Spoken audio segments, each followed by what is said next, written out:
Thanks so much for joining us. I'm Lorelei Shamayo, and this is a MeWe Awakening panel.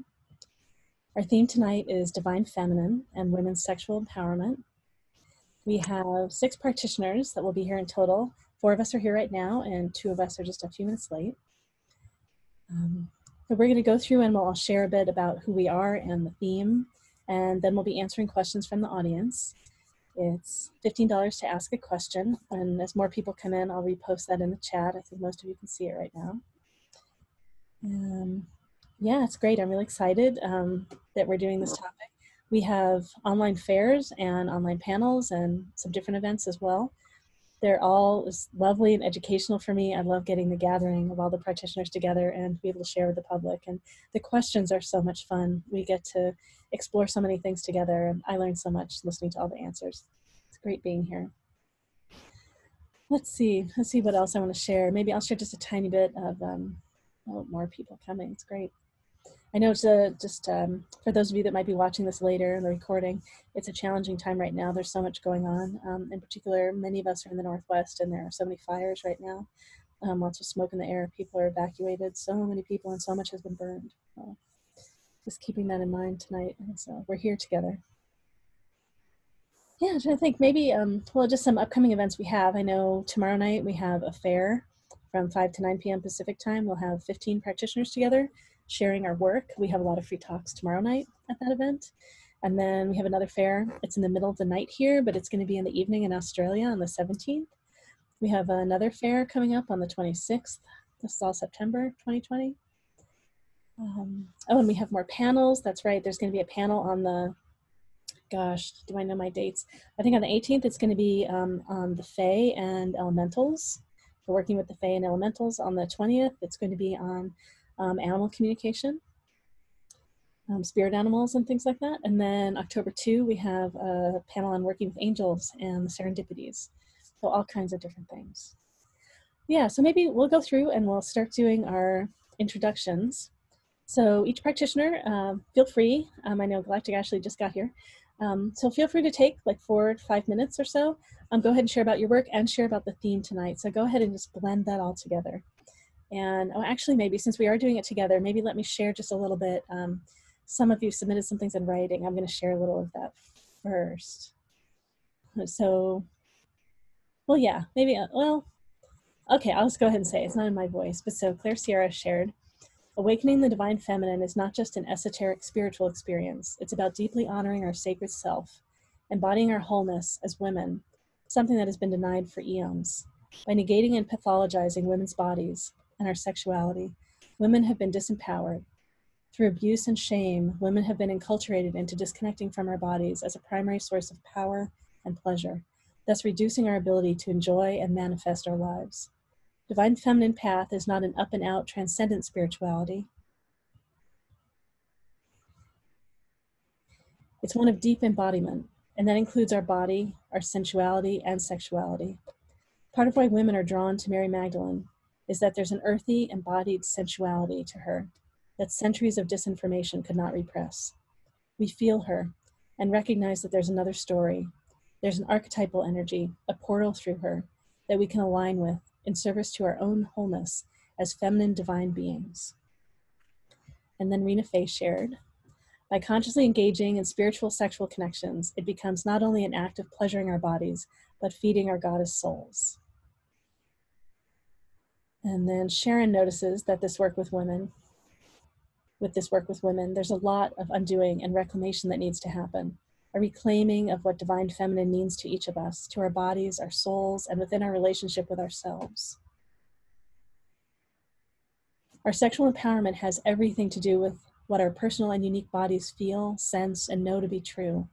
It's more vital than ever that we now awaken to an intimate, sovereign, and embodied connection to the feminine, speaking directly to and through us.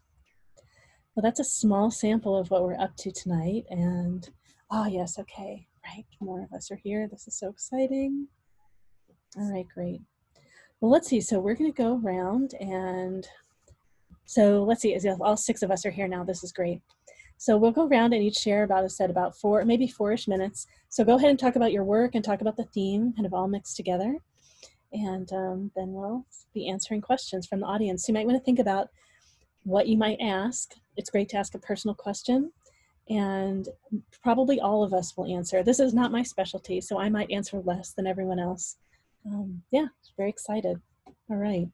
Well, let's see, who wants to get started sharing about yourself first? I know a few of you have been to many of these events, and a few of you, this is your first one with me. So yeah, who wants to leap in? I can go, since this is definitely my first panel and I'm super excited to be here. Great, go ahead, leap in. Cool. Hey everyone, good evening. My name is Rena Faye London. I'm also known as the River Witch Fairy. I am a shamanic practitioner who works primarily with fairies and elementals. I also do some psychic work and astrology as well, a little bit of astrology. Mostly in my psychic work, what I do is use that gift to help empower women, children, and couples as well. Mainly to feel confident and guided and passionate in their path. I'm also, like I said, I'm trained in Western astrology, so I believe fully in incorporating planetary aspects into my medicine and my healing work. I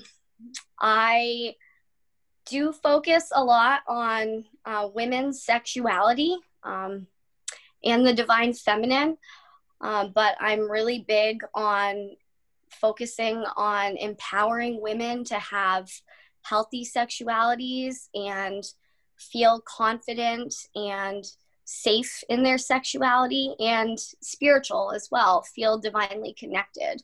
And how I do that is through dance, through movement, through coaching, through plant spirit medicine, especially flower medicine. So I work with flower medicine a lot in my herbalism, and shamanic healing work, incorporating, you know, the feminine plants, especially flowers. And so right now I do a lot of my work through distance on like Facebook video or Zoom, like we're here now. And I am getting more into doing in-person sessions again, slowly.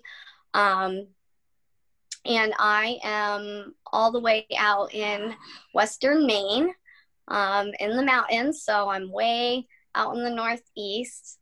But I have been enjoying connecting with women all over the country and all over the world. And the more that I make those connections, the more grateful I feel, you know, and empowered just doing what I'm doing and being able to connect with other women and help them in their path, whatever it is. And each one is so divinely different. And that's just beautiful to me. So I'm basically just somebody who's here to empower women to be whoever they are supposed to be and whoever they feel that they want to be, and just guide them in feeling empowered sexually and in their femininity.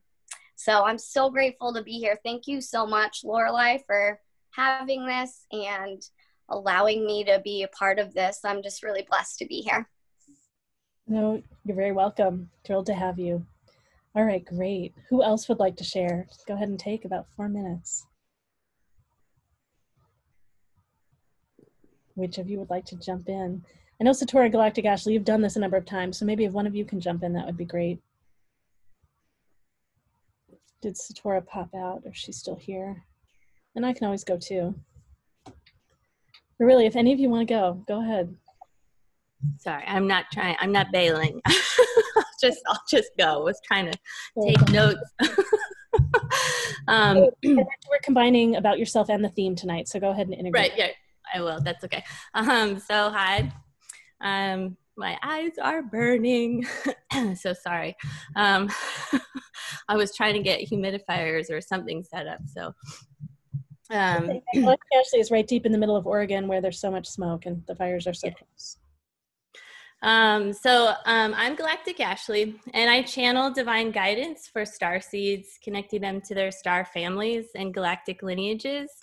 And I use light language frequencies and work with your cosmic connections to facilitate high frequency healing transmissions and encoded activations. I didn't just end up working with a lot of divine feminine. Lots of women come to me, and a lot of the reason, so I end up working with women who specifically around their voice. So I have a channeling workshop coming up. So if it's called they're galactic intensives, and they're about 10 weeks long, and the next one is called Sovereignty and the Sacred Art of Channeling. And I also teach a lot of light language courses, but the point of that is that so much of this is about the voice. And so much of us, whether we are currently embodied as male or female right now, have lost power from our voice, have given over our sovereignty, and need to connect with our throat chakra in a lot of ways to create boundaries and to claim our sovereignty. And so working with things like channeling or light language have been very empowering. I feel that personally, I was very confused about what feminine energy was. I didn't even work with, when I was younger, most of the beings that I worked with were usually in they were either light or animal form or male.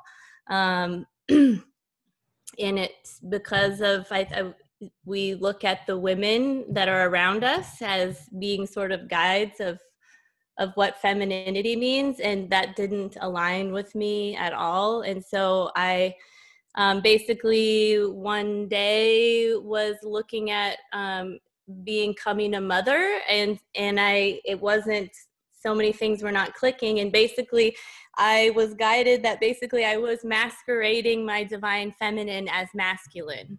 So it's sort of like, you know, how the woman can be the bitch, but the male will be the leader, like that's the perception. So I feel like a lot of times, because we're trying to make the feminine fit in to the masculine, that we're not actually allowing the true power of the feminine to come out. And then when goddesses started showing up, Kuan Yin came one day, and I was like, I don't think that's really you, and that you must not be here for me, because I was more comfortable with like the Sekhmets and the Kalis, like the more like, rah, you know. I don't know about this compassion stuff. And so then I started learning about really that you can have compassion and strength, that those come together. And recently the Hathor Collective has been coming in very strongly and working with us and teaching us a lot about what that power and gentleness can exist together. And sometimes it's necessary to have that. So basically I'm coming here with that perspective, and I'm sort of in the phase right now of working with people to just allow their masculine and feminine to come up within them and to have a conversation. So the Hathor Collective worked with me through that, and it was actually extremely emotional, because it was like they were singing to each other, and like there was all of this like forgiveness and love stuff going on. And then I brought it to my group, and some people had I think fairly profound experiences, and some people, especially a lot of women, sometimes we forget about the masculine, and a lot of times, like, I get it, it's it makes sense, right? But like these are energies, and in order, I'm coming from this, like in order to be on the ascension timeline, we need to sort of, it's not about transcending polarities as much as it is bringing things into unification, and that includes the divine feminine, masculine. So being able to identify where those energies are within you without doing anything, just like allow yourself to see them and sort of see where they're hiding and what's going on is very profound and helpful, without pressure to do anything, but just to be a compassionate observer. See, Kuan Yin. So that's it. So thank you. Great, thank you so much. Which other practitioner would like to share now? Go Okay, next. go ahead. I'm Claire Sierra. That was delightful. Well, it's delightful meeting you both, Rena and Galactic Ashley. And I loved a lot of what you had to say, Ashley. That was really powerful and to me so perceptive. I wrote a book called The Magdalene Path: Awaken the Power of Your Feminine Soul. And I did that after a point where I was going through my own life crisis, where everything in my life lined up and looked totally beautiful and perfect and dreamlike, but I was really miserable and unhappy. And I just knew I needed to, I knew there was something more for me, even though I had achieved the things that I had set to achieve, and that you know, sort of life or society culture said, like, these are the places to get to. And I got there and I was like, is that all there is? Is that it really? And I knew that there was something deeper unfolding, and I reconnected with a process that allowed me to start talking with my own higher guidance. And it's a process that I now teach clients of mine too.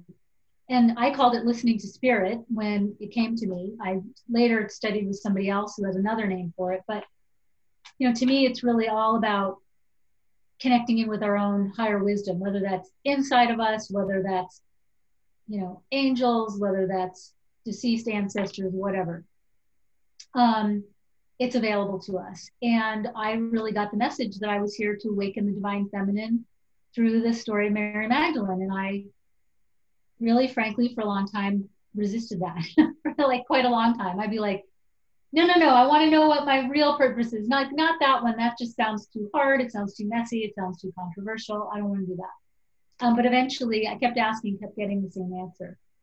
So for me, my work centers all around the divine feminine. And mostly I'm working with women, a lot of women coming to me lately who, again, have really achieved a lot of what society has told us success is, and they're not feeling it. They're not feeling good and groovy, or they're glad they have these things, but they're also exhausted, worn out, anxious, depressed. I mean, a whole host of things, adrenal fatigue, you name it. That's on one end. On the other end, there's a whole nother sort of, I'm seeing this new wave of energy of women who are, they're not necessarily coming to it from this negative place. They just know they want to awaken the divine feminine. They have that sense, they have that calling, but they don't really know what that means, or you know, how to really do that. And even though I have one foot in the spirit world and I have a very active connections, powerful connection with Mary Magdalene there, I'm also really practical. And so my work has been a lot about what helps us so that we not only get connected, but we stay connected. And when we lose connection, we can refine that connection. And as you were also saying, Galactic Ashley, to me, it's a lot about the balance of the masculine and the feminine, because women have sourced a lot of power through through our masculine sides. And that's been really helpful, and it was really necessary in order to, you know, sort of move forward from being very repressed and subservient, as women as a gender have been. And so learning how, you know, showing women so that women can learn, how are they in their masculine, how are they in their feminine, when are we out of balance? So to me, this whole topic tonight around sensuality, it can be a bit of a brain crash of like, because for some people, divine feminine and sexuality wouldn't relate at all, because their idea of the divine feminine is this really sort of exalted, ethereal. And to me, it's really deeply embodied and deeply practical and deeply about our own sensuality, and which may or may not include our sexuality. So that, you know, that to me, I hold those two things as connected but separate. So I was excited to be invited to be part of this discussion tonight, because I'm curious about what all is going to emerge, because when you get a bunch of interesting people together talking about unusual things, lots of cool stuff emerges. So a bit more about, just a teeny bit more about my work. I live in the Columbia River Gorge. My husband and I own a boutique hotel, so I have a spa practice there. So I consider myself a priestess at this hotel of this spa where I do different kinds of healing work, body treatments, energy work, and also connecting women with Mary Magdalene and or their divine feminine. And I do that in person, and I do that also virtually, because now we do everything virtually because we're in COVID. We're in the COVID times. So excited to be here with you all tonight. And thank you. Great, thank you so much. All right, who wants to go next?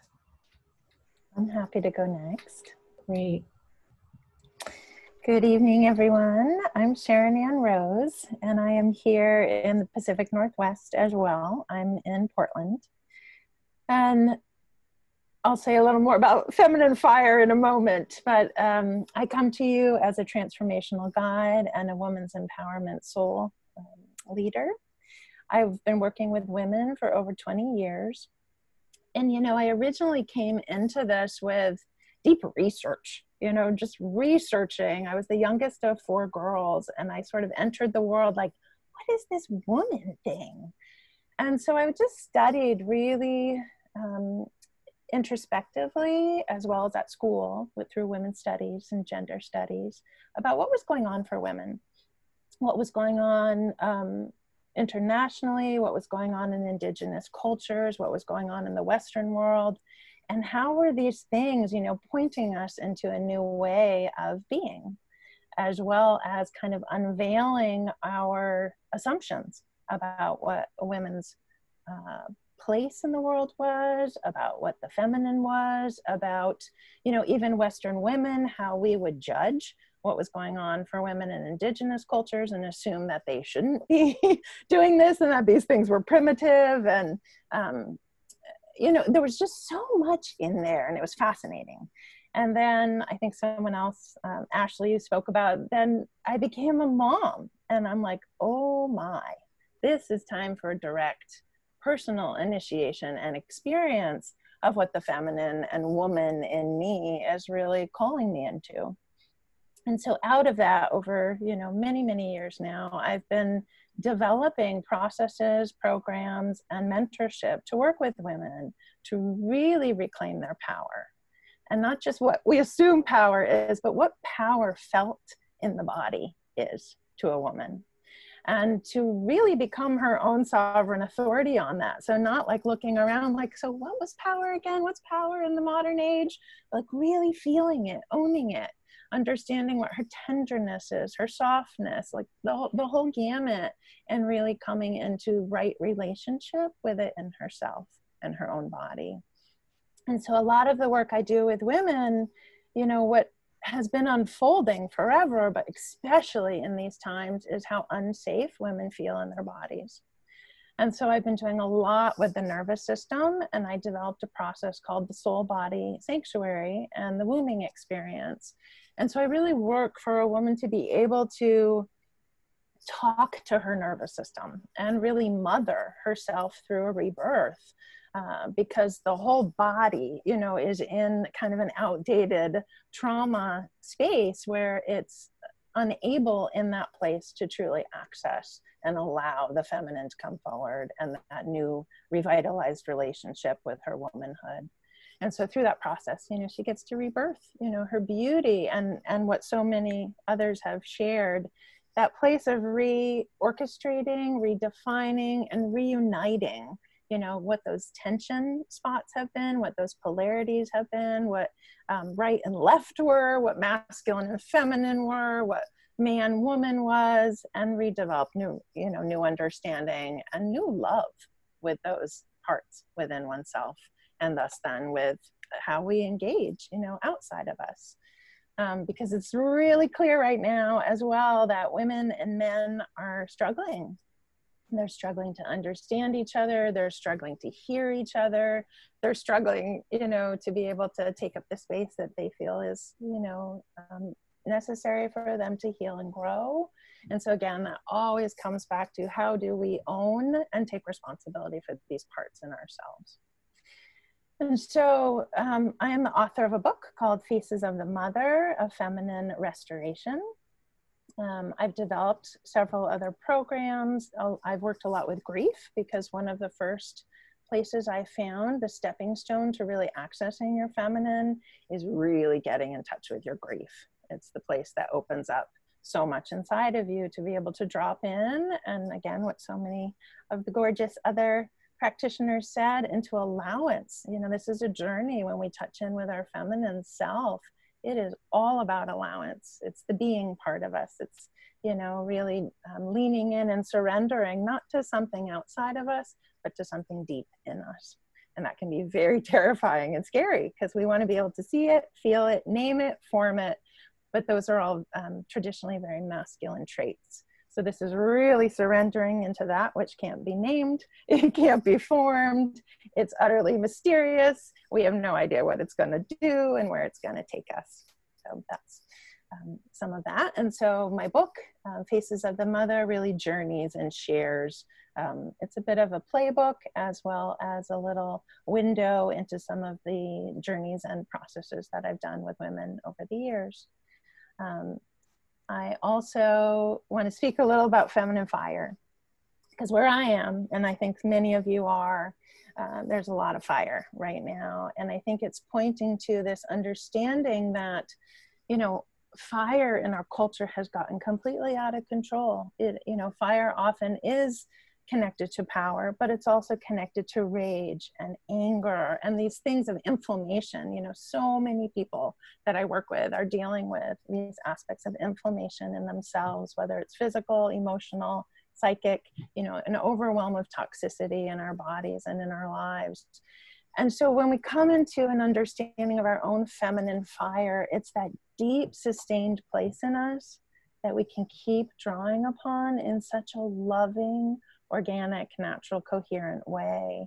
And that looks really different than how we've been taught to use power, to use fire, to always like make things really big and blown up. You know, when a woman can really touch in to that ongoing, beautiful, gorgeous flame that never goes out, it changes her life completely.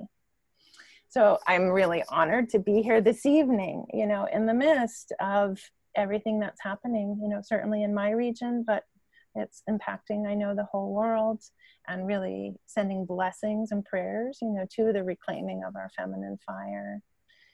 And sexuality. And so that goes right into sexuality, because for a woman to really feel and get in touch with her true sexuality, you know, it's that willingness to touch into this untouched place in her that nobody gets to touch, and to really ask it, like, what feels good to you? What feels right to you? What do you want to do? What don't you want to do?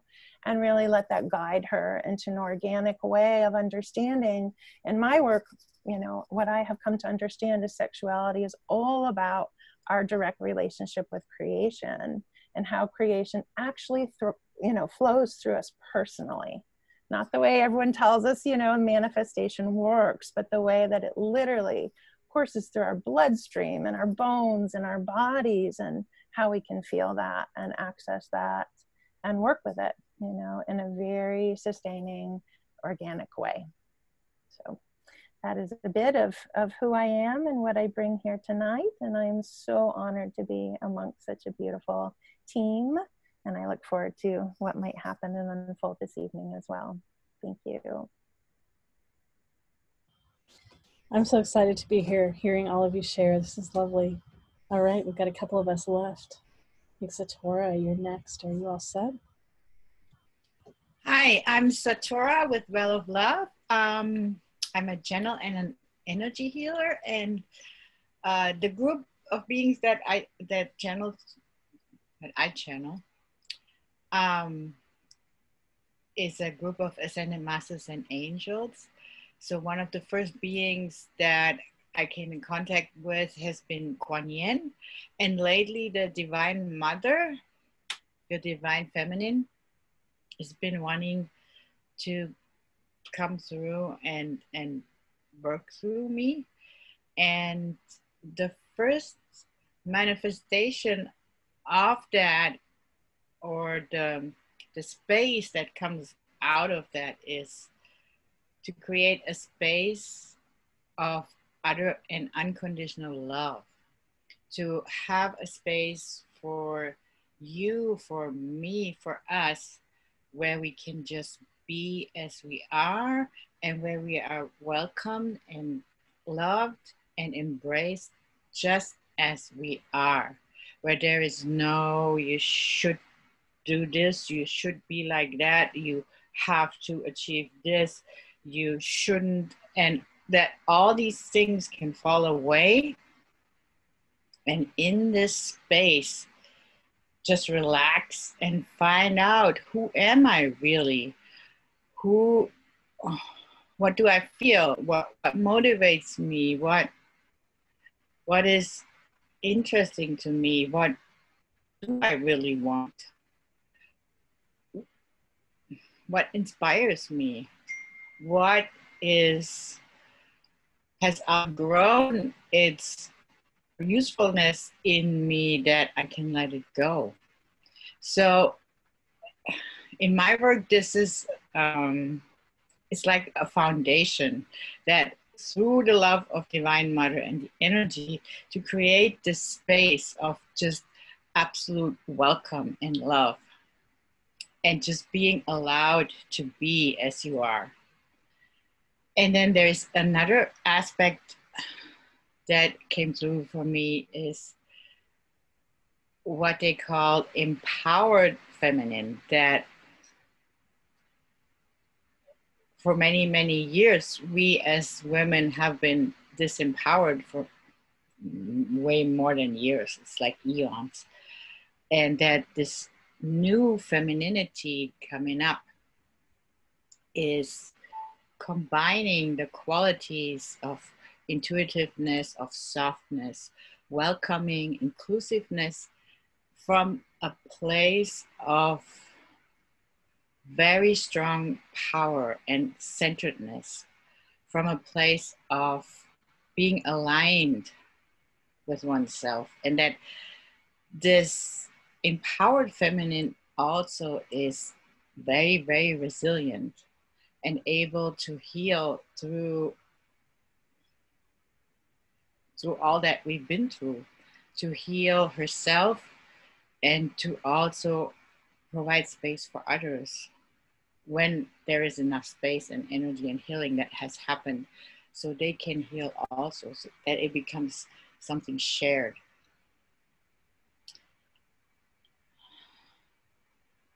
And that these energies are coming into the earth, coming in to us and wanting to be expressed more. And they are very important right now for the evolution of all of us.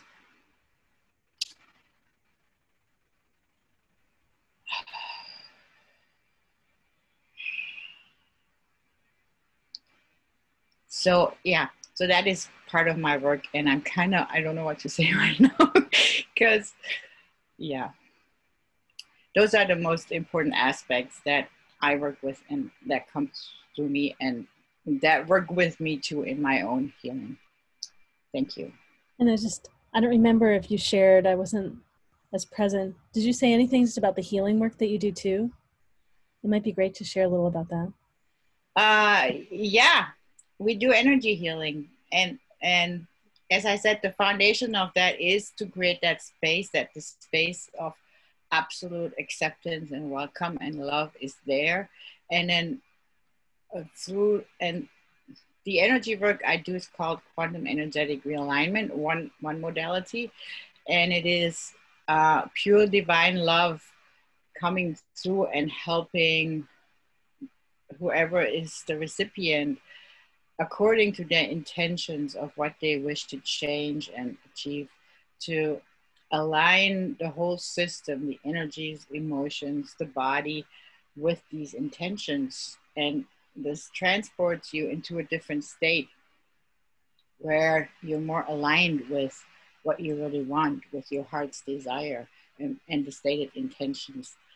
And I also, I'm a practitioner in training for another modality called the Terra approach, which is based on Oriental medicine based on the meridians and the 5 elements. And it's a sequence of touching certain points in the body called flows, depending on which meridian needs support in the moment to balance the systems. And this has a self-care component, so that depending on what the person needs in the moment, I can tell them, okay, hold these 2 points, and then they can do that for themselves and do self-care for themselves if they choose. So, which is very helpful in these times, because it helps with the nervous system, it helps to ground, it helps to relieve stress. Okay, thanks. All right, great, thank you. And by the way, practitioners, sometimes when we hear each other share, you'll think of something else that you want to share. So feel free if anyone has anything else, and I know I'm going to share too. But if any of you have anything right now that's occurring to you that you want to jump in and share, go ahead. Yeah, just checking. Go ahead. Yeah, I have a little more to share. Just on the subject of empowering females in their sexuality, to me, you know, it's about coaching ourselves as women to feel spiritual, safe, and sensual within our own sexuality. One thing that I have noticed, you know, even as I grew up, you know, hitting puberty and then growing into, you know, my teenage years and then into a young woman, I noticed that in society and in relationship culture is that women are always pressured to be conflicting images. You know, that pressure is constantly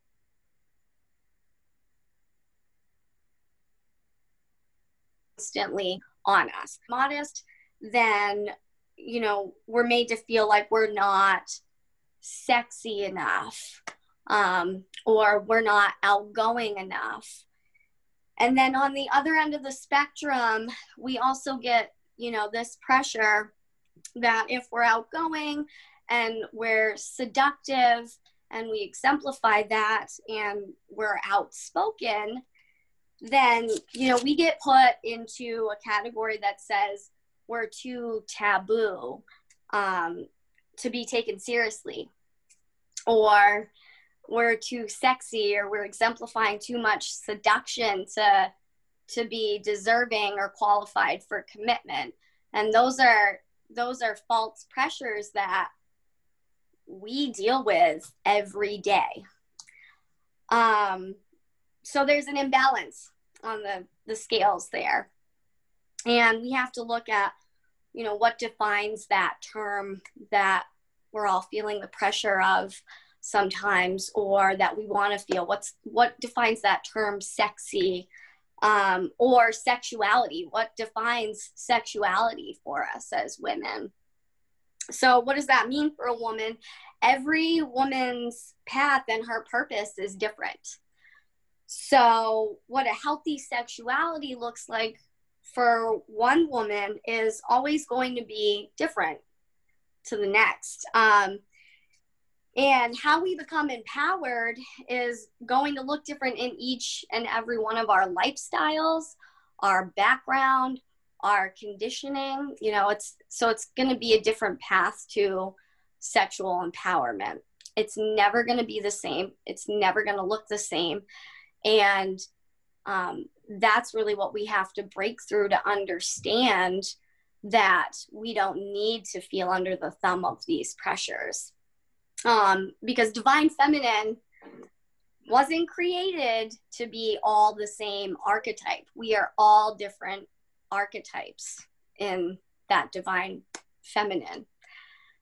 So I just wanted to share that a little bit, because I was listening to everyone else speak too. And again, I'm totally honored to be with all of these powerful women and hearing all of your ideas.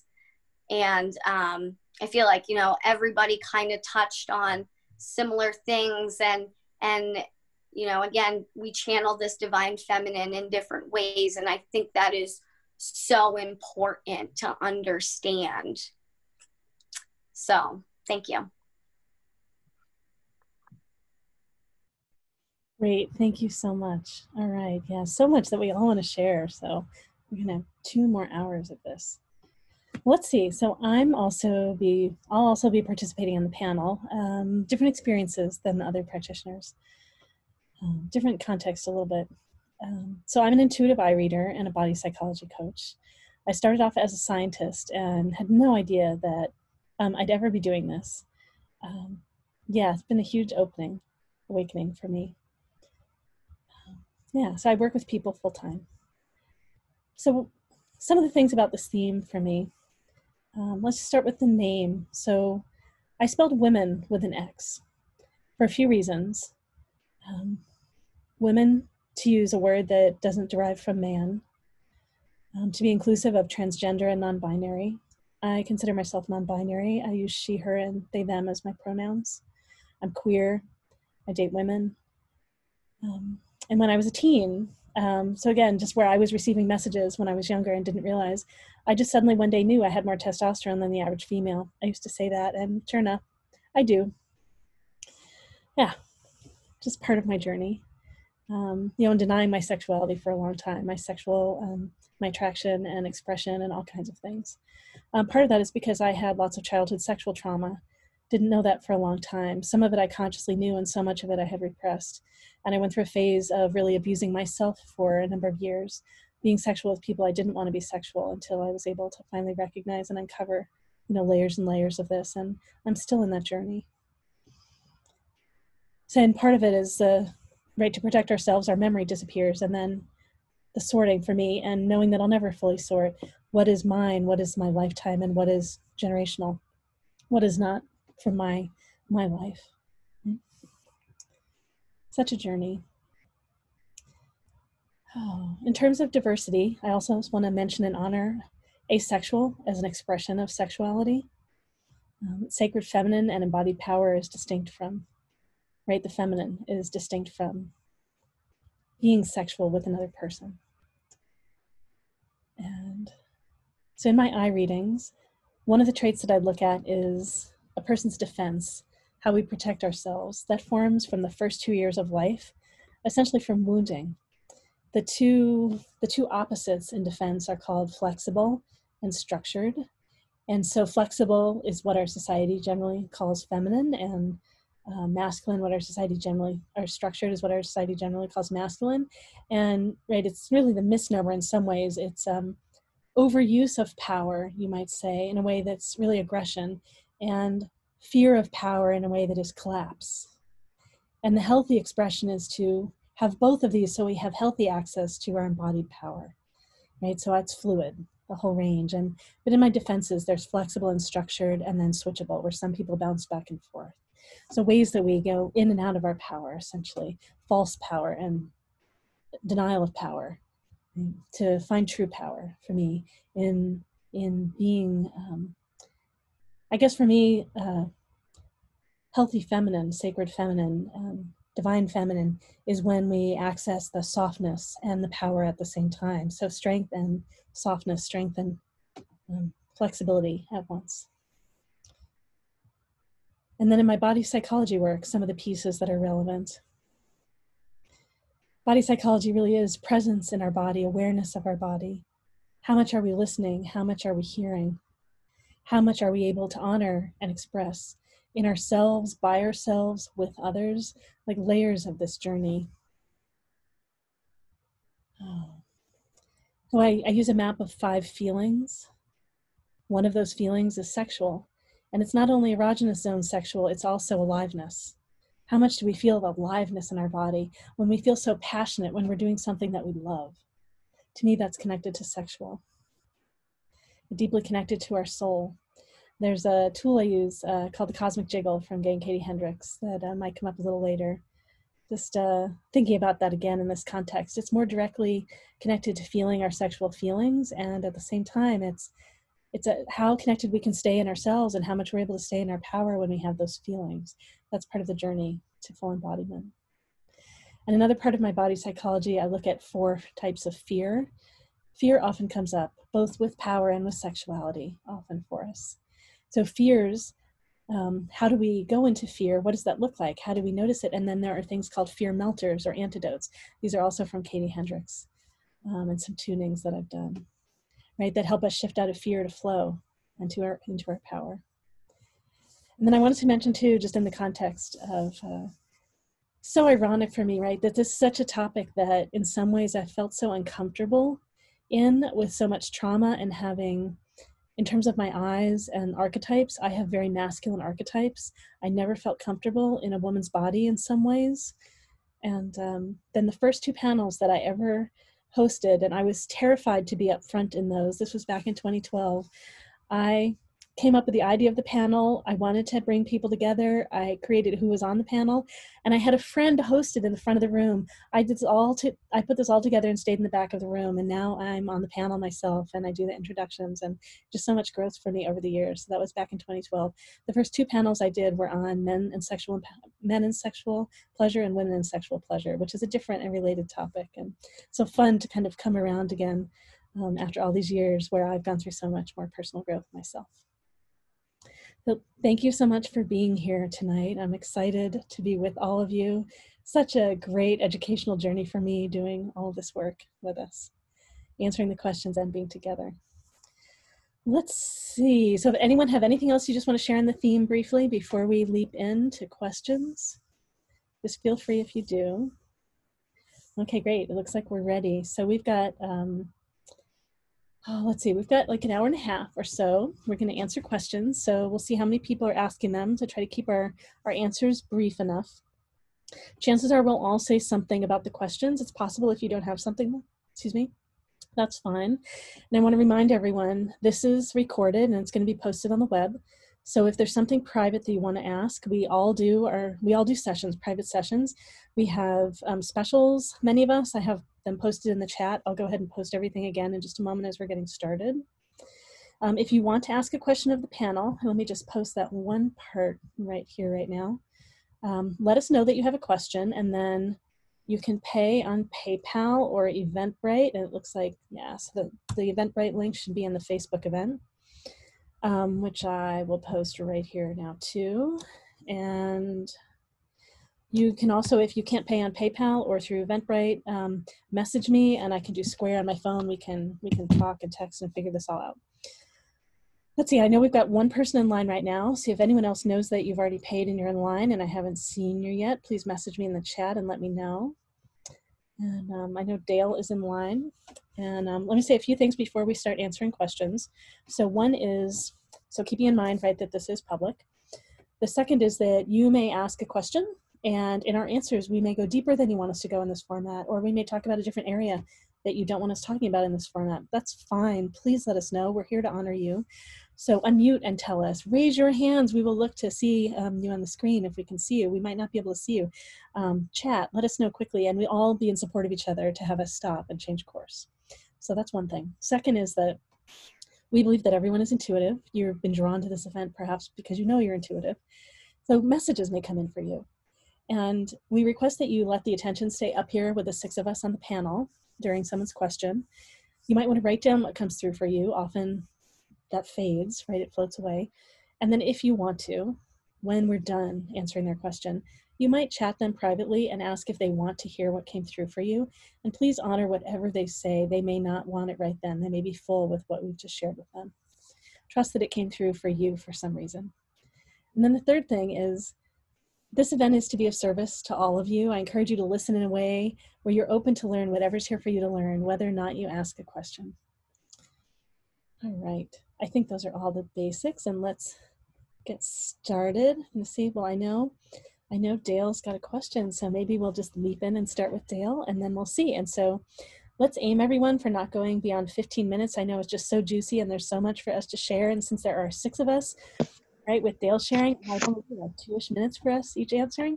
Like a little longer. Yeah. All right, Dale, the floor is yours. Thanks, Lorelei. Hi, everyone. What an exciting panel tonight. And it's really a subject of great interest for me. feminine energy. And I resonated with quite a few things that were said already tonight. And one in particular was Claire talking about how as females we've used male energy to, I'm pretty sure it was Claire said this, something about how we have used male energy to get us where we needed to go. And if that's what she said, if not, I guess I'm making it up. I feel like that's what I've done. I've sort of been thrown into my male energy in my lifetime, and work in corporate for 30 years. And just in the last couple of years, I've been really wanting to connect with my feminine energy. And so I don't have an exact question, except that I just wanted to share, where I'm at in my journey to see if I can get any reflections. And I think I would start with Galactic Ashley and Claire first, but love to hear from all of you. Thank you. By the way, Dale is totally experienced in this, and she knows she can request certain practitioners to go first. Everyone else is welcome to do that too. So which of the two of you would like to go? Go ahead. I'm going to have Claire go first. Awesome. Sure. Hi, Claire. Hi, Neil. Hi. Yeah, and that was me, and I did say that. Okay, good. Yeah. And it came kind of as a surprising discovery to me, but it was repeated to me many times throughout the course of the book, writing the book, The Magdalene Path. And what I really discovered, which I didn't say before, is that humanity has been on a long journey. There's a long arc of history, and for a really long time, women were, not, sort of on the level, treated on the level of like animals or property.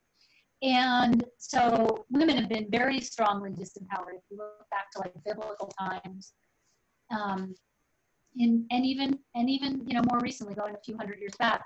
And that's in this country. In other countries, there are still places where women are just now earning the right to drive, or the right to vote, or the right to own property. So we're not at a place where we're equal. And so in order to become equal, women did a smart thing. Women are really adaptable. And we looked at where the power was, and I'm especially speaking to white women and of white women, and looking at the white dominant culture. And we realized, okay, this is what these guys, these are the people that have power. We need to be more like them. It also helps that we earned the right to vote. And it helped, ironically, the World War II, particularly, because women had to basically go to work. And then after that, women realized, oh, we can work, we can do these things, Rosie the Riveter and the whole deal. So women source their power through their masculine side, their masculine skill, and it's important, and it's really helpful. So so there's nothing wrong with it. It's just recognizing that we're doing that. And I think for a long time, that was, at least for me, that was behind the veil. I didn't realize that was even going on. Now I can realize it's going on, and I can use those skills to good effort, like, skills of organization, skills of structure, skills of planning, skills of showing up on time. Like, to me, those are skills and tools of the masculine. And but we have more than one toolbox. And so what we're really doing by awakening the feminine, it isn't like we're throwing the baby out with the bathwater. We want to keep those skills, but have consciousness around it and have choice around it, and also be able to tap into the skills or the experience of the feminine, which to me is compassion and flow and intuition and kind of a timelessness and organicity and moving with synchronicity and things like that.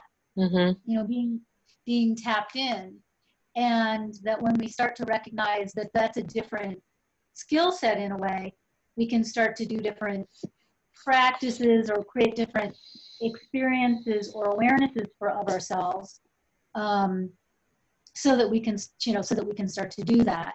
And then we can start to bring them into, it's really about bringing it into balance. It's not about either or, it's about both and about what's the timely and appropriate one. But I also think that we're in a time where we're seeing the effects of the masculine out of balance. We're seeing that, you know, in spades right now. You know, coronavirus, planet out of balance. Raging fires in the West, planet out of balance. And to my mind, that's because the feminine hasn't really had a voice or an equal place in seats of power for several thousand years. So we're getting the wake-up call about awakening the feminine. And some women come to it like you have or like I have, where we've been successful, we've been in the corporate world or in the man's world, so to speak, which is kind of everything. And now we recognize, oh, there's another way. And so how do we do business from a feminine center? How do we do medicine? How do we do education? What would those things look like? Because the masculine is so deeply embedded into the structures, into the world we live in is so structured. So finding practices and perspectives that kind of lift your heart and open your heart, and you feel like, oh yes, I want more of that, even though you don't really know why, and the logical, like sort of whatever culture-driven part maybe, oh, that doesn't make sense, and it's like, it doesn't have to make sense. It just is. Go towards where there's pleasure, go to where there's desire. Women have been taught for a long time about, you know, that our desire is sinful, we're sinful. And, you know, and that we were creating all this desire in men and, you know, all this crazy stuff that then caused women's sexuality to be shut down in such a huge way. So our connection to pleasure, and I don't mean just sexual pleasure, I mean any kind of pleasure. I mean the pleasure of like having this cozy thing on, or a warm cup of tea, or having your feet in cold water when it's hot. You know, there's all kinds of the pleasure of rich, yummy chocolate, you know, finding pleasures and allowing ourselves to have them and not noticing the shame that might come up, like, oh, I'm not supposed to do that, you know. But then again, being present with it and moving through. Thank you. I also wanted to just add something that's important to me is, you know, the whole feminist movement sort of made men wrong. And I feel really out of balance. I think men and women feel really out of balance. And that's the other thing that I yearn for, is to be in balance with males, you know, to understand how to be in my feminine energy when I'm with a male, and not be threatened by his male energy, and be able to maintain being in my feminine energy. So that's like a whole nother subject that I've got going on in my head. I want to just say one quick thing about that and then pass the microphone. I think that the pushback to the feminist movement made it appear as though women hated men. All the feminists I know don't hate men at all, and aren't that, sure, there are strident, angry women. Yeah, absolutely. But I don't think that to me, that's not the flavor, the endogenous flavor of feminism. That's the flavor that it's been given by the patriarchy that doesn't want to give women equal rights. Right. Okay. And then I guess the other part of that is just, you know, it just feels like men are confused by women. They don't know, like even men that want to support us, they're a little confused about how to support us. And we're a little confused on how they can support us. So I don't know, I've got a lot of conversations going on, but I hope in my lifetime that I see a better, I don't know what to call it, but a better relationship between men and women. Right now, it just feels like everything is cattywampus, like nobody knows, you know, it's like women want to make sure they show their strength because they want to be showed equal, and men don't want to, like, they don't want to assert their maleness because they don't want to intrude on the feminine. I don't know. It's all kind of mixed up at this point. And I'm just at an age where I hope that things will start changing in a positive direction. Just because I think that the male and the female really complement each other. Like I know I crave male energy because it helps me to, when I'm around a male, it helps me to understand my feminine energy, as long as I'm not competing with that male, and that I'm in true relationship with that male, of him being his male energy and me not trying to control him, and me trying to just be in my feminine energy, and just having that nice circle of energy going on. So that's something that I'm trying to get to in my life. Right. I wanted to mention too, if we don't have a full house of questions, we can talk about more of these topics. And this may simply be that we need to have another panel, and we'll direct it more in this, towards this. Yeah. Okay. So I want to be respectful of everybody's time. So thank you very much, Claire. Absolutely. No, you're very. Oh, sorry. I was just gonna say, some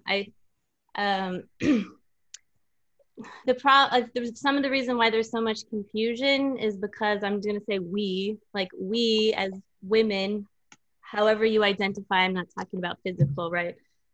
We as the divine feminine are confused in ourselves. And so until we have clarity, we cannot expect somebody outside of us to have clarity. Right. I also believe that the divine feminine is on a spectrum.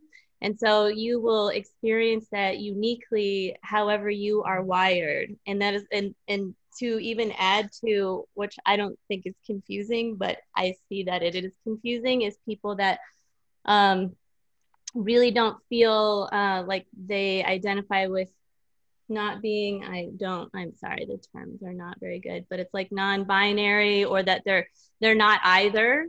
And to me, that's a really good sign of actually the ascension process. It also feels very Lemurian to me. A lot of these beings are coming in and asking us to, have balance, right? So of course we would start embodying in this way, or to feel to identify as a woman in a male body, but wanting to keep it like that, right? So I mean, all of these things are sort of just, it's wonderful, but I feel like it adds confusion, right? So what a way to start identifying with the divine feminine for yourself and for anybody, right, is if you, I'm just going to use, these are just archetypes, right? So let's say that there's Tantric Mary, Virgin Mary, and Black Madonna Mary, like the mystic one, I'm burning stuff down and I'm not taking anything from anyone. And so if you can find like these three archetypes, right? But the Tantric Mary is like, Mary actually is, she's Arcturian, and so is Yeshua, right? So they, she actually was trained in one of her lifetimes. I think we forget that these beings had a lot of lifetimes on Earth before they just ascended. In the temples in Egypt, like with this sacred, like sexual energy, and it wasn't really about the sex at all. And then you have the Virgin Mary, and that's really about the divine flame that doesn't have anything to do with sex, but it's like the pure co-creation of like the grand central sun, the burning flame of the heart of the universe. And then you have more of the fire one. So when you can explore these archetypes, from when you are in a place of being and you are in your own, what I call home frequency, it's almost like you're just going up and down on the scale, but that which is within you. And when you hit a note and you're like, I don't feel comfortable with that, then that's a path that you can go look at. So for me, I was looking at, why am I resistant to having a child? Like I feel very, I ended up getting divorced. That was the big reason, but it wasn't clear in that moment, right? But I wanted to look at things. So I had a difficult time with the word mother, with the word power, like to the point where I wouldn't even call Gaia Mother Earth. I would just call her, like I just avoided using it altogether.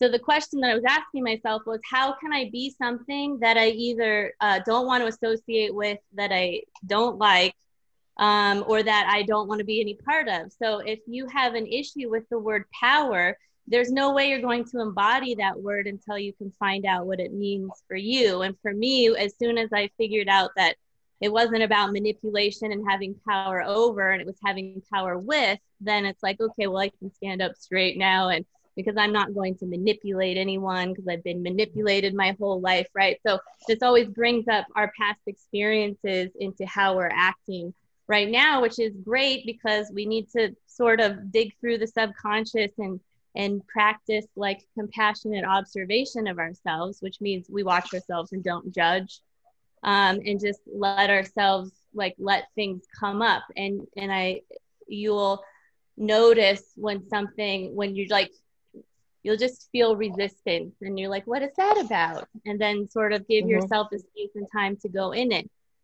And then in regards to being around male energy, that's a lot, right? Because even women, I've learned this a while ago, it takes a powerful woman to back another powerful woman, and it takes an even powerful man to back a powerful woman.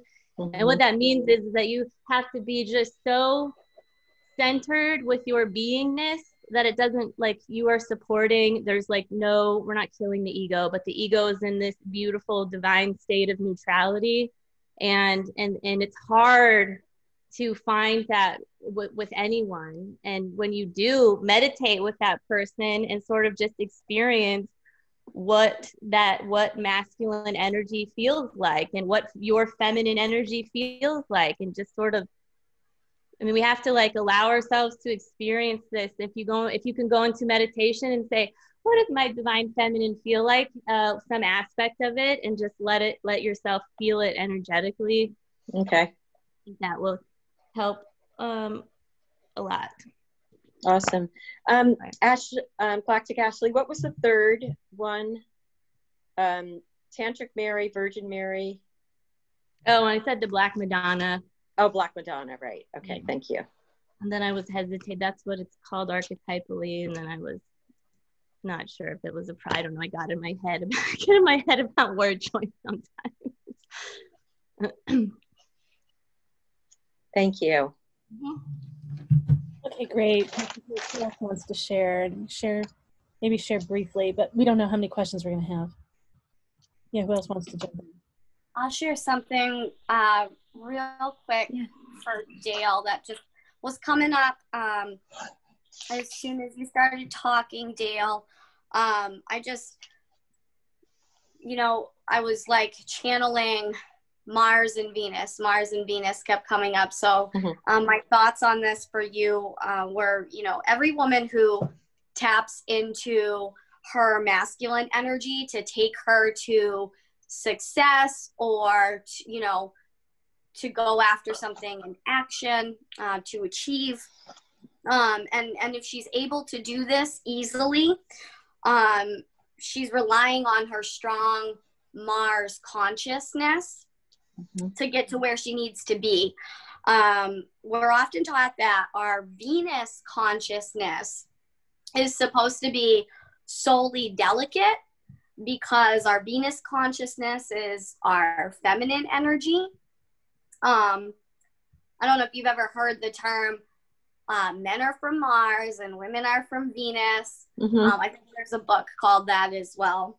Oh, yeah. But, we may have separated these forces so much that both Mars and Venus runs through each and every one of us. And at some point, we've forgotten that. So, when a woman is driven to achieving things in her life and she embodies her divine feminine at the same time, she's usually achieved combining her Mars consciousness with her Venus consciousness really well. And that takes a lot of work, and it takes a lot of practice, and sometimes it takes a lifetime. But that was just really coming through to me when you were speaking. So I wanted to share that with you. And you might not be familiar with planetary energies, and that's okay. But those are streams of consciousness that run through each and every one of us. And so, your Mars, which is your masculine consciousness, your action, and your Venus, which is your feminine, your delicate, your sensuality. Those two streams of consciousness, you've managed to work them really well together. And that is something that we're all looking and working towards doing when it comes to truly being embodied in our divine feminine. So I just wanted to share that with you. And you can, you can read a little bit more about Mars and how our Mars affects us and how our Venus affects us. Yeah, thank you. I will. Yeah. Thank you so much. Thank you. All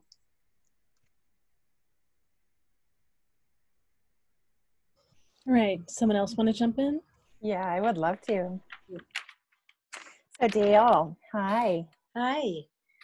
So kind of playing off of that, when you first were speaking about feeling this like just strong masculine, your whole life, that you've really kind of tucked yourself in that to make your way in the world.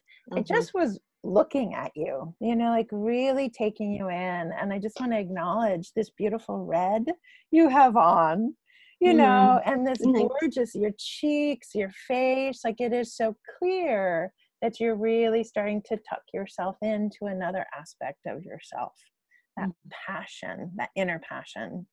So one of the experiences and processes I do with women is called right sizing. So it's similar to what Rena Faye said in terms of touching into that Venus Mars, but it's just acknowledging that the masculine's just been bigger than the feminine inside of you. And so you just allow that to right size. And you do that by, really working with inner versus outer. So the words that really came up, just really bullet pointed words, was inner feeding versus outward feeding. Okay. And then inner passion versus outer passion. Okay. And woman, know thyself. I drop those in with much love and blessing to your journey. Thank you. Great. Who else wants to jump in? That's Satora and me. Is that who's left? See if Satora's still here. She might have had internet challenges too. Yeah, she might have bounced out. Okay, great. All right, I'll share a little bit. I was taking some notes. I know you've heard a lot of different things from me over time. I just mentioned, just for context for everyone, so with my eye readings, one of the traits I look at are, oh, Satora is here. Okay, great. Satora, did you want to go? Where are you? Oh, there you are. Do you want to go before me, or should I go first? Okay, I'll go. So with the 7 talents I look at, there are 7. Each person is having 3, and really 2 of them are 3 of them are typically what we'd call like the stereotypical masculine, and then really 2 in particular, maybe a third, or more stereotypically what we call feminine. Each person has them, so we have those natural talents regardless of our sex or our gender. And then also the defenses that I mentioned earlier, structured and flexible, we have that from wounding from the first 2 years, regardless again of our sex and our gender. So it's we learn to be false masculine to protect ourselves or false feminine to protect ourselves. It's not that we've embodied masculine or feminine. So that's one thing. And Dale, you have more of the masculine flavor from your wounding. And those of us that have that masculine flavor from the wounding, for a woman, if you date men, primarily date men, usually you have wounding from your father. And that's where that comes about. And so it's the whole pattern, right, of how all this flows. Oh, and I say this false masculine, it's like it's a rigid structure. It's a hard protection that keeps people from coming in. It doesn't necessarily mean we're good at those things in the world, but we attempt to prove we're good at those things in the world. And then, right, the false feminine, right, it's to prove we're good at those things in the world. And it's not necessarily empowered, either of them, right? We may judge that more in society, but they're really both weak in their own ways.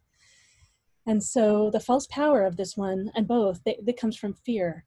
So for me, when we're not able to really be in both simultaneously, it's where we feel scared. So being with that fear, knowing that it comes right from wounding from so long ago and we might not remember what it is. And I know, Dale, we've talked about this before, just so those 4 fears and fear melters, and the fear melter for that false masculine is ooze, right? Okay. Particularly around men, right? And I guess to say in my matchmaking work, I recommend that we're around people who are similar, that we date people who are similar. So since your bias is towards that more masculine, looking for a man that is particularly more masculine so that you don't feel like you have to hold it in the relationship, so that he'll hold that, so that you can relax. And then as you said, though, how do you feel safe? And particularly, right, if the wounding comes from father or a father figure, it can, right, exacerbate some of that fear if that's in there too. So yeah, so an ooze, I'll just, so for those, right, so it's like imagining a lava lamp, or like seaweed floating in the water, or like a soap bubble, like blowing bubbles and curving your energy around that bubble. It's whatever's here for you, whatever you're doing, whatever you're thinking, it's to flow and ooze and curve. It's really to exaggerate aspects of the feminine, but while you're in your body, so it's the feminine in strength at the same time. And that's the antidote to that false masculine. So Dale, when you're around men, remember to ooze. And it's not just a movement, it's how you talk. And you can do this in your head, particularly the way you talk to yourself in your head, right? So slow, right? And so it's not that you have to let go of the masculine to be in your feminine. The masculine part of staying in your body and connected to your body and able to, you know, be in the world and express in the world. And it's adding this, so finding both. And for people that, if they play with this, right? So Dale, or if you go through this too, where in doing that, you notice you collapse into a false artificial feminine, it usually just bringing up that there's just so much more trauma that's in there to play with. And then that's probably what's coming up. And it doesn't have to be that we experienced direct physical trauma, sexual trauma ourselves. It might have been that we saw it, or there was emotional abuse, or we heard people, adults when we were kids, shaming, right? Shaming sexuality or shaming femininity, or all those things. Or just not being seen by father. But yeah, like you're worthless, right? So, and if they pay attention, particularly if you have brothers and they pay attention to brothers and they don't pay attention to you, all those implicit messages, right, towards women and all the things connected with feminine, right, is common. And so again, if you go into some sort of collapse or a false flavor of it, it's just more to be with, and including whatever shows up, seeing how you can love whatever shows up, and knowing that it protected you, right? Knowing that it's been of service. And there's often grieving that might come up. Some of the collapse that could come up could be grieving, right? Of having to hold yourself so hard for so long, or not knowing how to be, right, in your power in a soft way around masculine. So all kinds of layers of things that can come up. And just trusting they're part of the journey, and that you're healing and holding, and that the layers, right, are shedding, right? There's nothing wrong with what arises on the journey. That was so awesome, Lorelei. Thank you so much for that. While we're on the subject, so priestess, artist, and server, are those male or female? All 3 feminine energies. So you have the 3 feminine talents, and you have the masculine wounding, right? And the extreme wounding for the defense. So you feel a mixture. So that might be in part 2 why you feel so much pain around having to do that, because you have so much femininity here, and in order to feel safe, you've had to have so much of the false masculine. Absolutely. Absolutely. I mean, you couldn't have said it any better. Thank you so much. That was amazing. That was amazing. So your recommendation is for me just to continue using ooze. So choose strong enough, comfortable in their masculinity men, right? Not too extremely strong, but that are comfortable enough in the masculine part. Because some men can be wounded so that they're more the fake feminine. So ooze, thinking about those men, ooze when you're with them. And how do I say, and share with them early on that, you know, this is part of your learning journey and that things come up, right? So you can share more, be more transparent with them as things do arise here, and to love yourself with whatever comes up. Yeah, I love when I feel safe just to be in. I think what I want to say is that I feel so wonderful when I feel safe to be in my feminine energy. You know, and we're looking, based on eyes, right? We're looking for men that have those feminine talents too. So we're looking for someone who sees you. So we're looking for someone that has actually, in many ways, that same combination of the masculine, right, and the feminine, and then they're in a male body. So if they have 3 talents that are feminine, they can still be strong in their masculine? Just like you, yes. Okay. The trick, though, is that I say often, right, is we judge those feminine talents as being too feminine of a man, and we're not able to see the other part of the defense separately. So part of your journey has been getting used to the softness in men, so that you can find someone who's like you, whose soul is like yours. Okay, that is such a mindful. I'm going to have to think about that. I mean, and totally right on. Totally right on. I just need to integrate and understand it wholly. You know, I hear what you're saying. And your way's not necessarily that intellectual, right? So just letting yourself feel whatever you feel about it. Okay. Yes. You emotionally, and know it's recorded, and you can go back. Okay. Super. Thank you so much. You're welcome. All right. Yeah. So the first person that asks a question, they often get a longer answer, and it's happening again. So for all of you that come to my panels, get in for those first questions. Do you have something you want to share?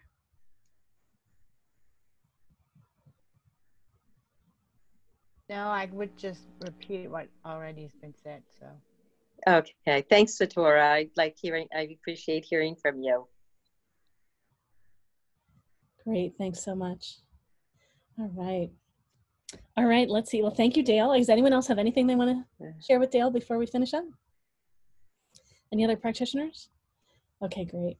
I would just like to say, I especially noticed it after in the exchange that you just had with Lorelei. You are so much more lit up. You look lighter. You look younger. You look so much. It's remarkable to me, the shift that's just happened to you in the 15 minutes or whatever that we've been sitting together. And I wanted to reflect that back to you. You just yeah. Thank you so much for saying that, because I'm noticing and feeling that myself, and I really appreciate you validating that. Thank you. Yeah, it's been Give yourself a minute, Dale, to feel that, like sit with that, and feel that, so that way you can remember what that feels like, so that you can access it. Yeah. Okay. If that makes sense, because like this feeling that you're feeling, even if you have to like just shut your video off for a minute and just sit there with that and be like, okay, this is me feeling empowered as my divine feminine self right now. This feels really good. What does this feel like?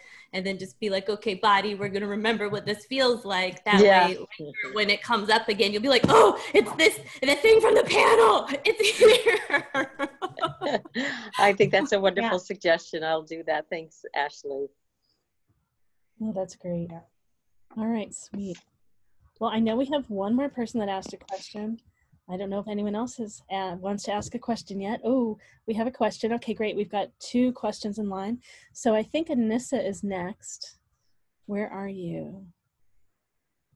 And I just remind whoever came in, if anyone came in later, just keep in mind that this is recorded, and so this will be posted on the web. If you have questions, if we start talking about something that's deeper or about a different topic that you don't want us to share here, please let us know when we're answering your question. And if you have something that's really more private, we all do work privately, so please do sessions with us, and I'll post all our info in the chat again. All right, Anissa. Hello, everyone. I don't really know how to exactly express the question I have, so I'm going to probably ramble a little bit. So unfortunately, 2020 has been a really rough year for a lot of people, but for me personally, it's been really amazing.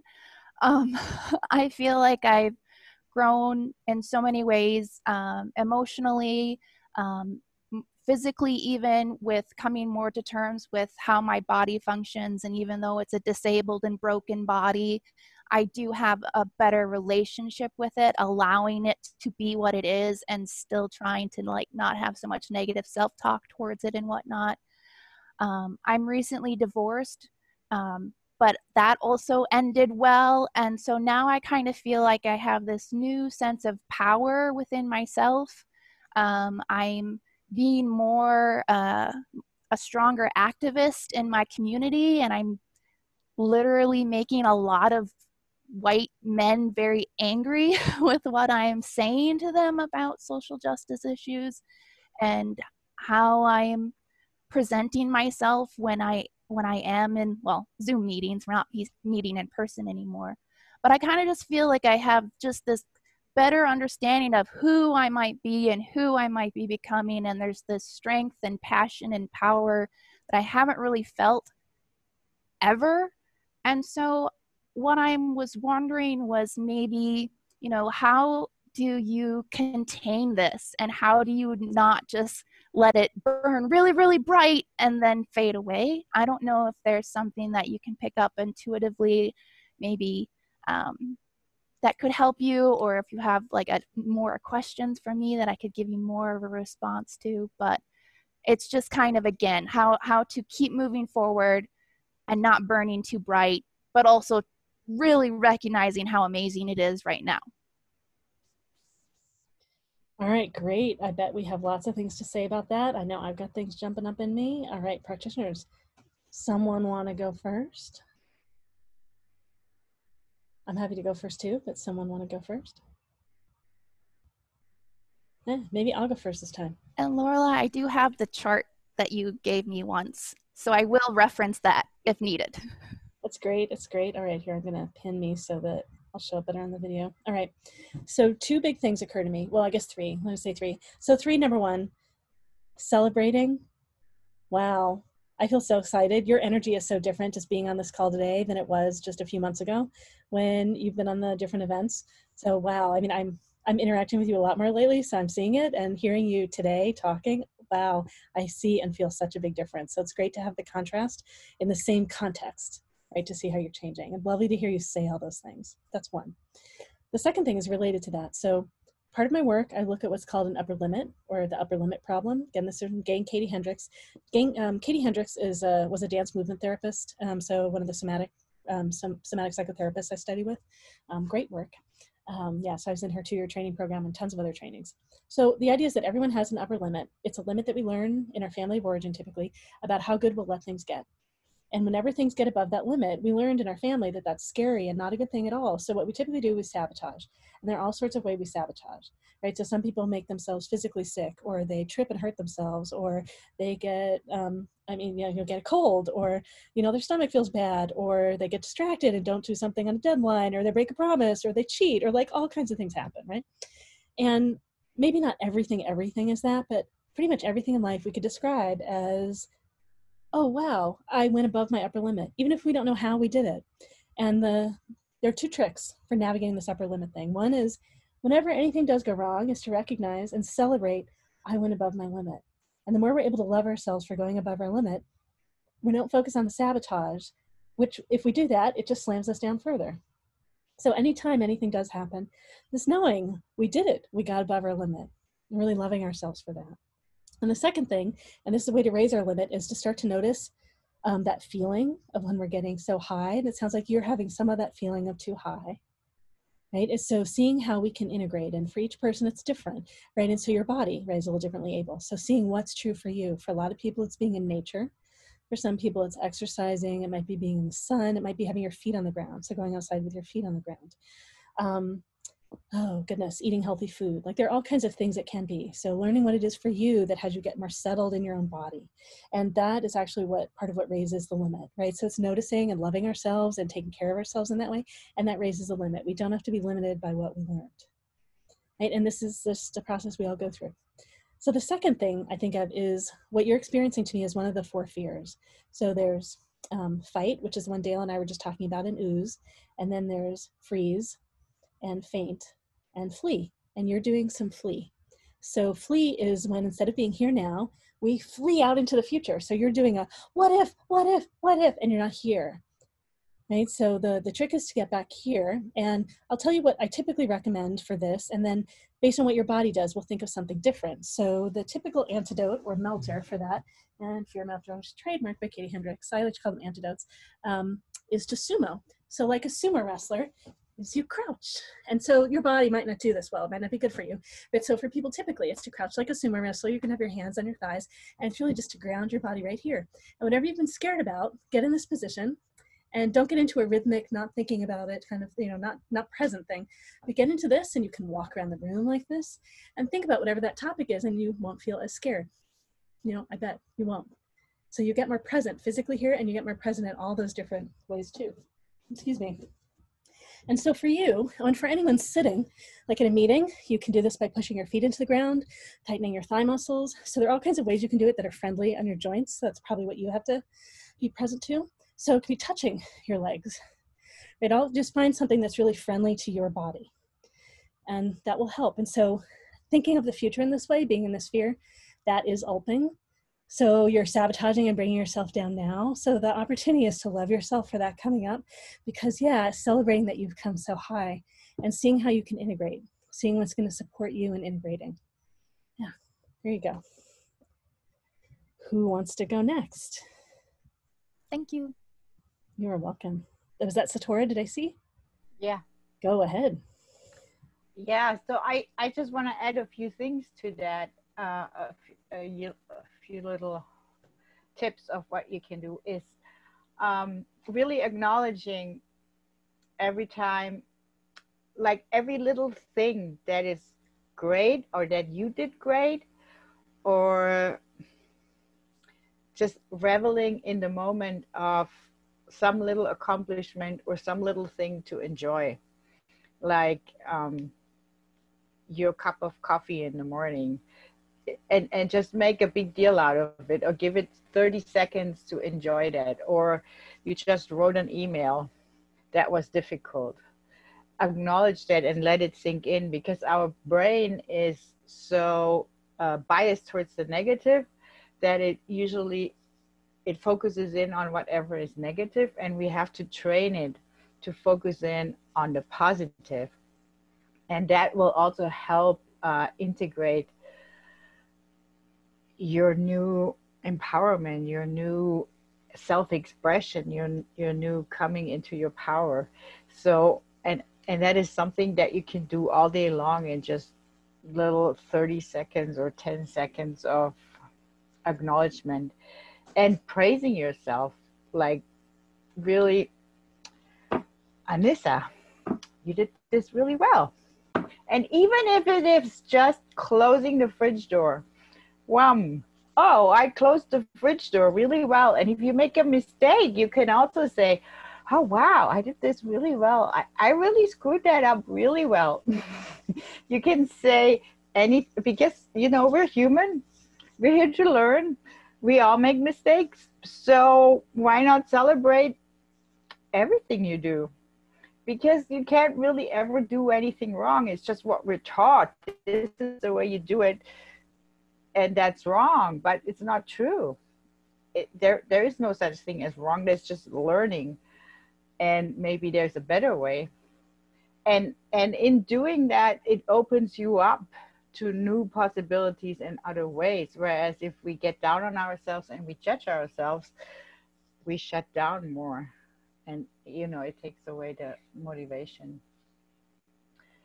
So those are the two things that come to mind right now. I know there's more, but I can't remember. So Thank you. you're welcome. That's great. Thank you, Satora. All right. Who else wants to share? Great share. I'd like to share. And you pronounce your name Anissa or Anissa? Anissa. Hi. So I too want to celebrate, like, never having met you. You feel so inspiring in the way that you have harnessed the potential of the past many months. They have been so challenging and so restrictive for so many. And it's clear, like, you are on the cutting edge, of really learning and understanding how to transform in the midst of such challenge and difficulty. And I'm sensing you've gone through so much challenge and difficulty. So you really were able to take this time and, come forward really quite simply as an inspiring leader. So I just want to honor that and praise that. And then, you said some really gorgeous, potent statements. Who I might be becoming. And I would invite you to really hold her as a being, like who I might be becoming, and hold her in your own hands, hold her inside your own heart, hold her inside of your own body, and let her inform you, not just who you might be becoming, but the place where you spoke about, which was burn bright, then fade away. Like, I'm really frightened, I'll burn bright, then fade away. And so if you, feel drawn to make a very intimate relationship and friendship with this being, truly, who you might be becoming, and have her so close to you, she'll let you know, like, oh, sweetie, you just went a little too far. Can you feel that?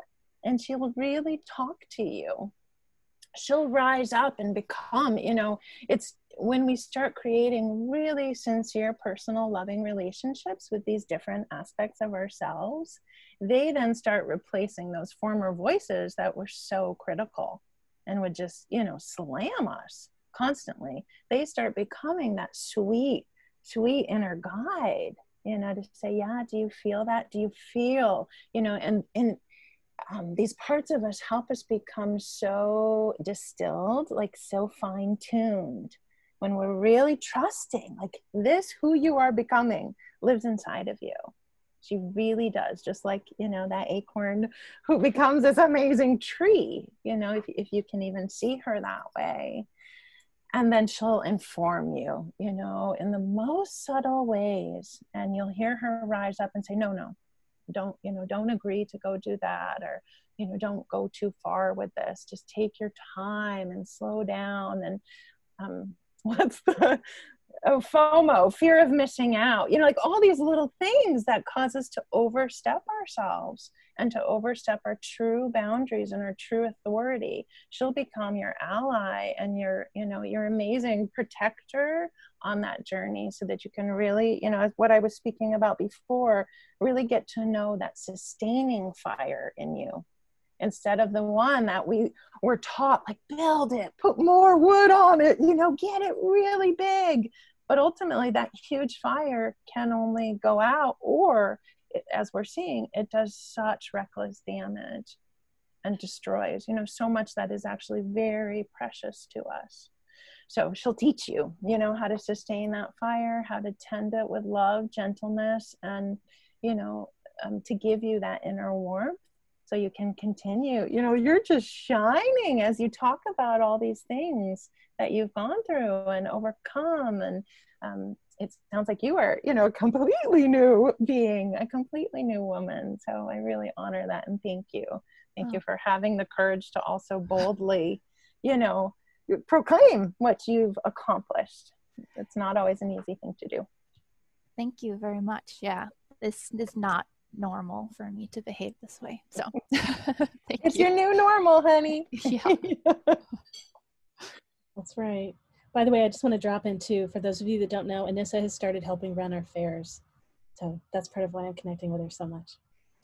All right. Who else wants to? I just wanted to say, from the last thing that you said, Anissa, I just wanted to add in, well-behaved women rarely make history. So I was jotting down some notes for you, Anissa, because there was a lot coming through when you were speaking. So honor yourself, Anissa, as you rise, okay, and as your energy level rises.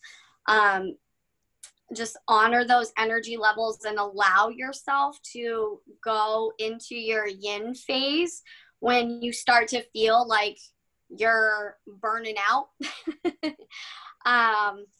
You know, this is when you tap out of the race of achievement in order to rest, because achievement is coming through for you in very big ways. You know, as you know, it's kind of like there's this major awakening going on right now, and you know, a lot of people who you hear referring to spiritual awakenings talk about it like it's something that happens once in your life. I don't believe that. I've not experienced that. I feel as though there are many stages of awakening in one's life. They're all very different, and but they're all very big. And I feel like this is, for you, Anissa, one of the first really big spiritual awakenings happening for you right now. So this stage of awakening for you is beginning with, you know, your physical limitations in this life are a manifestation, from what I channel, from treatment that you've endured in past lives. I do channel a lot of things that people are carrying through in this life, and things that they are going through as challenges that have come from past life things. And that came up for you right away, that, you know, the treatment that you've endured past lives, particularly from father figures and husband or relationship figures, being under the thumb of control from these figures and limitations that were put on you by them, led you to the opportunity in this life to overcome your limitations that you have. So as you've made the decision now, you know, like when you said, you know, and again, this is a decision, you are choosing to honor your life as it is and overcome obstacles in any way that you can, and go after the things that you want and love yourself and still care for yourself. That's a decision. That's a conscious decision that you've made. And as you're making that decision to let your limitations just kind of fall away, there's a rapid breakthrough, spiritual awakening, opportunity, leadership. Okay, for you, leadership is a big one. And the ultimate falling away, finally, of the chains that have limited you through lifetimes.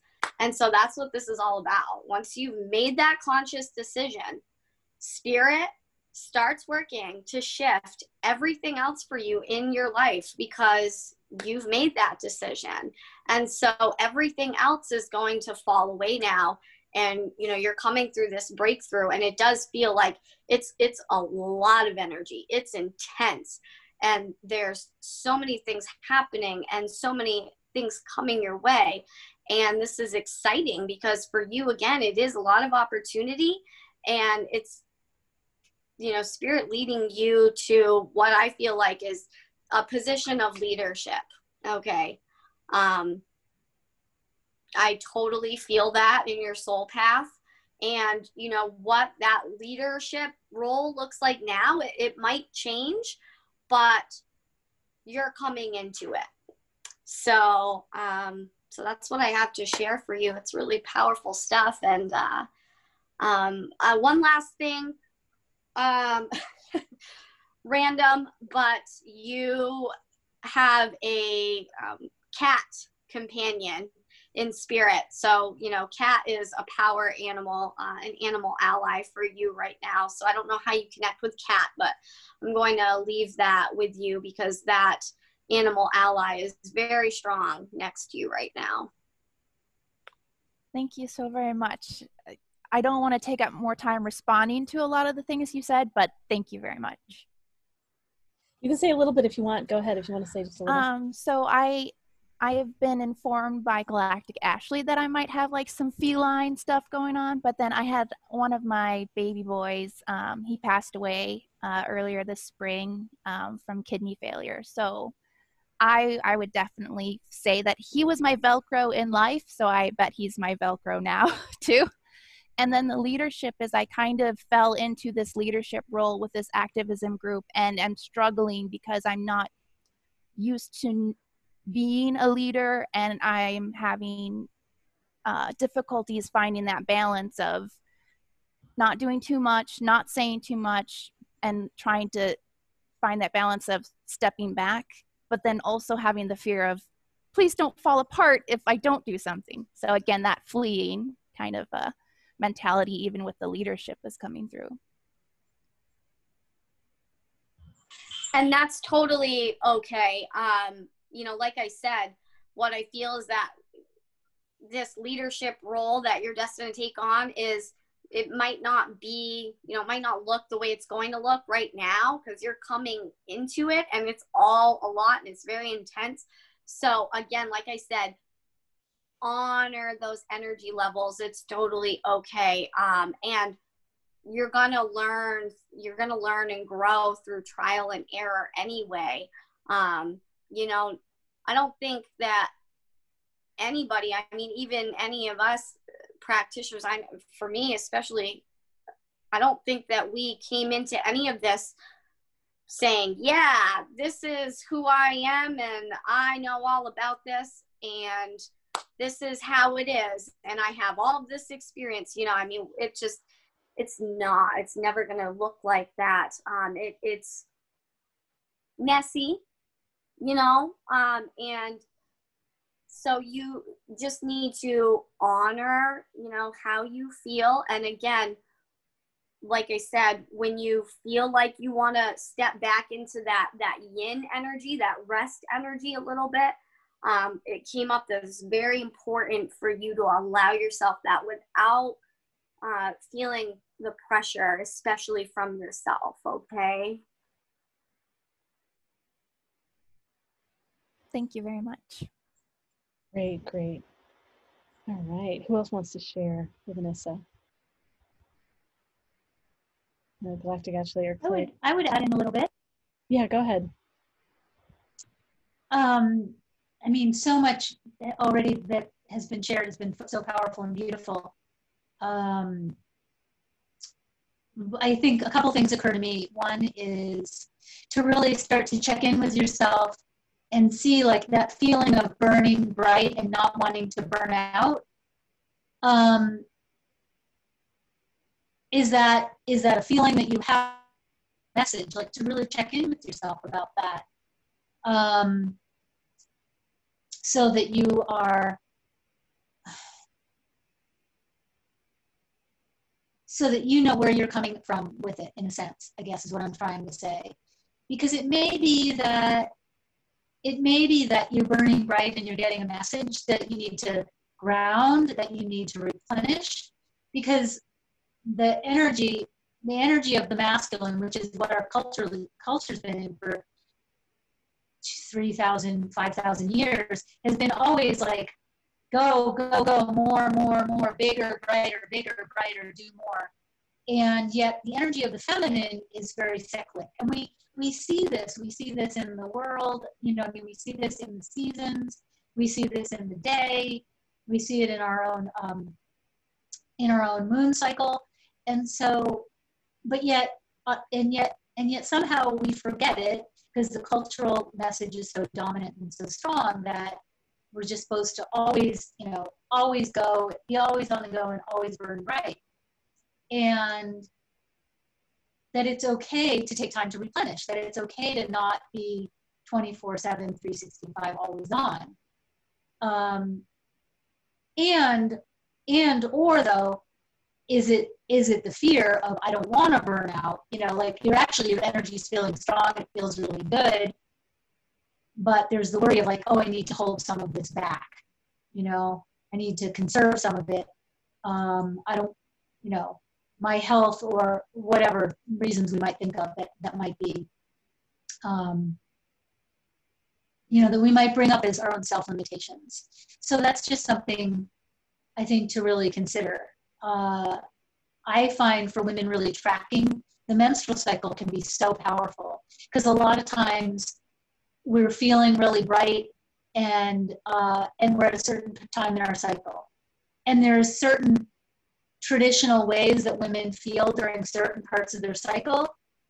But rather than superimpose that on everybody, I think it's great when we can actually track that ourselves and pay attention. It's also good to look at the cycles of the moon and see, you know, is there any concurrences with that? When your energy is feeling really strong, or when your energy is feeling maybe softer or more inward or more needing to replenish.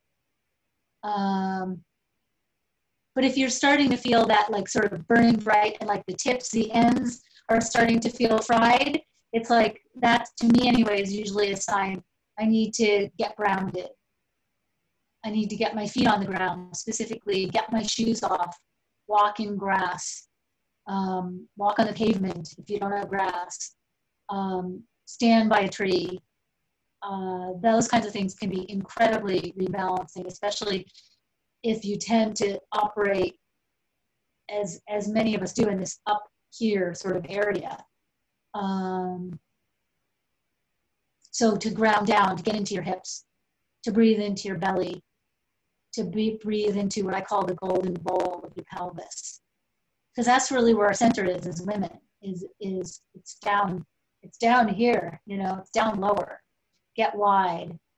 I loved the things that you shared, Lorelei, about that, the sumo and the grounding, and like, if you can't ground, you can squeeze, you know, there's different ways to ground, but uncrossing our legs, getting your shoes off and uncrossing your legs. We're constantly doing that when I'm sitting at a desk.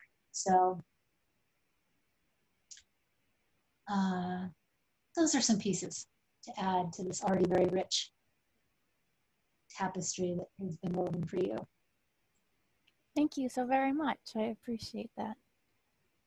And now I'm nervous because if Galactic Ashley is going to speak, I'm a student in one of her courses, and that's definitely where I'm not feeling powerful, not feeling passionate, and like I just completely so anxious. I'm totally gonna judge you, my goodness. Don't say anything about that. I think that you're probably getting a lot more out of it than you're giving yourself credit for. So, because it feels, everything that you're feeling feels absolutely in alignment with what we've been working on. So, don't worry. So from your question, I was like, regarding the flame, everything that everybody said, right? Like, check in with that. But on another, so if you know that you're not burning out, right? So then now it felt more like you were afraid that the flame would go out and it wouldn't come back, and you haven't felt your flame in a really long time. So the first thing that I want to say about that is to remember that we are, self-organizing and self-generating energy fields. So unless you're going to disembody, your flame's not going anywhere. And this is sort of the same kind of question that people ask me, like, I'm going to lose the connection with my guides, right? Because they've been like working with them, or they've been channeling, and then they're worried that the connection is going to go away. The connection never goes away. Sometimes it might change because that person is changing and things are shifting, or maybe there's just a whole new energy that's coming in. And the reason why I'm saying this is because there's a lot of things going on right now, and some of them are energetic. So oftentimes we make the assumption like, oh, what did I do wrong? I didn't listen to myself and all these other things, when really there's a stargate opening on the equinox and a ton of solar flare energy is coming in, and people are going to experience that very differently. Or there's fires and you're an empath, and then there's people in both of our groups that were having lots of low energy, but they didn't know why before the fires were even coming, because empathically they're feeling everything, especially the ones that work with the earth so much because of the animals and all this other stuff. So it's always good to do like what Claire said, and like keep track of sort of how you're feeling and when you have energy, because maybe you have more energy in the morning, who knows? And then that way, if you're like, I have really low energy, and then if you're in our group or somewhere, and then you hear everybody else also has low energy, then it just might be something that's just outside of you. But in another sense, I was also getting that it feels like a new kind of frequency is running through you. So what happens is that when we feel these new energies, what we start to do is we start to run the new energies the way that we used to run energies. And I'm just going to say the old paradigm, even though there's nothing wrong with that, right? So we want to move around, or we want to exercise. And a lot of times people, and I'm one of these people, and I really didn't do a good job of not resisting. But I was being asked to just let myself run and like literally just almost sit there and run energy, when before I had to like move the energy, like physically move the energy from a more denser place by like exercising, by like doing, so that I could clear or move energy. And so it's like you can move as much energy with like the new frequencies and stuff that are here, and that even though you don't think that you're doing anything, you're getting stuff. I'm not even joking. You just have to be there and you're getting stuff. With the new energies that are coming in, you can sit there and run the energies, and that's going to be in a lot of cases just as powerful as going out and doing something. So the first thing that came through was about being and doing, and like just allowing yourself to do from a state of being, and not always doing and then more doing and then more doing. And then I also felt that like, I'm telling you, I think you're getting stuff, even though you claim that you're not.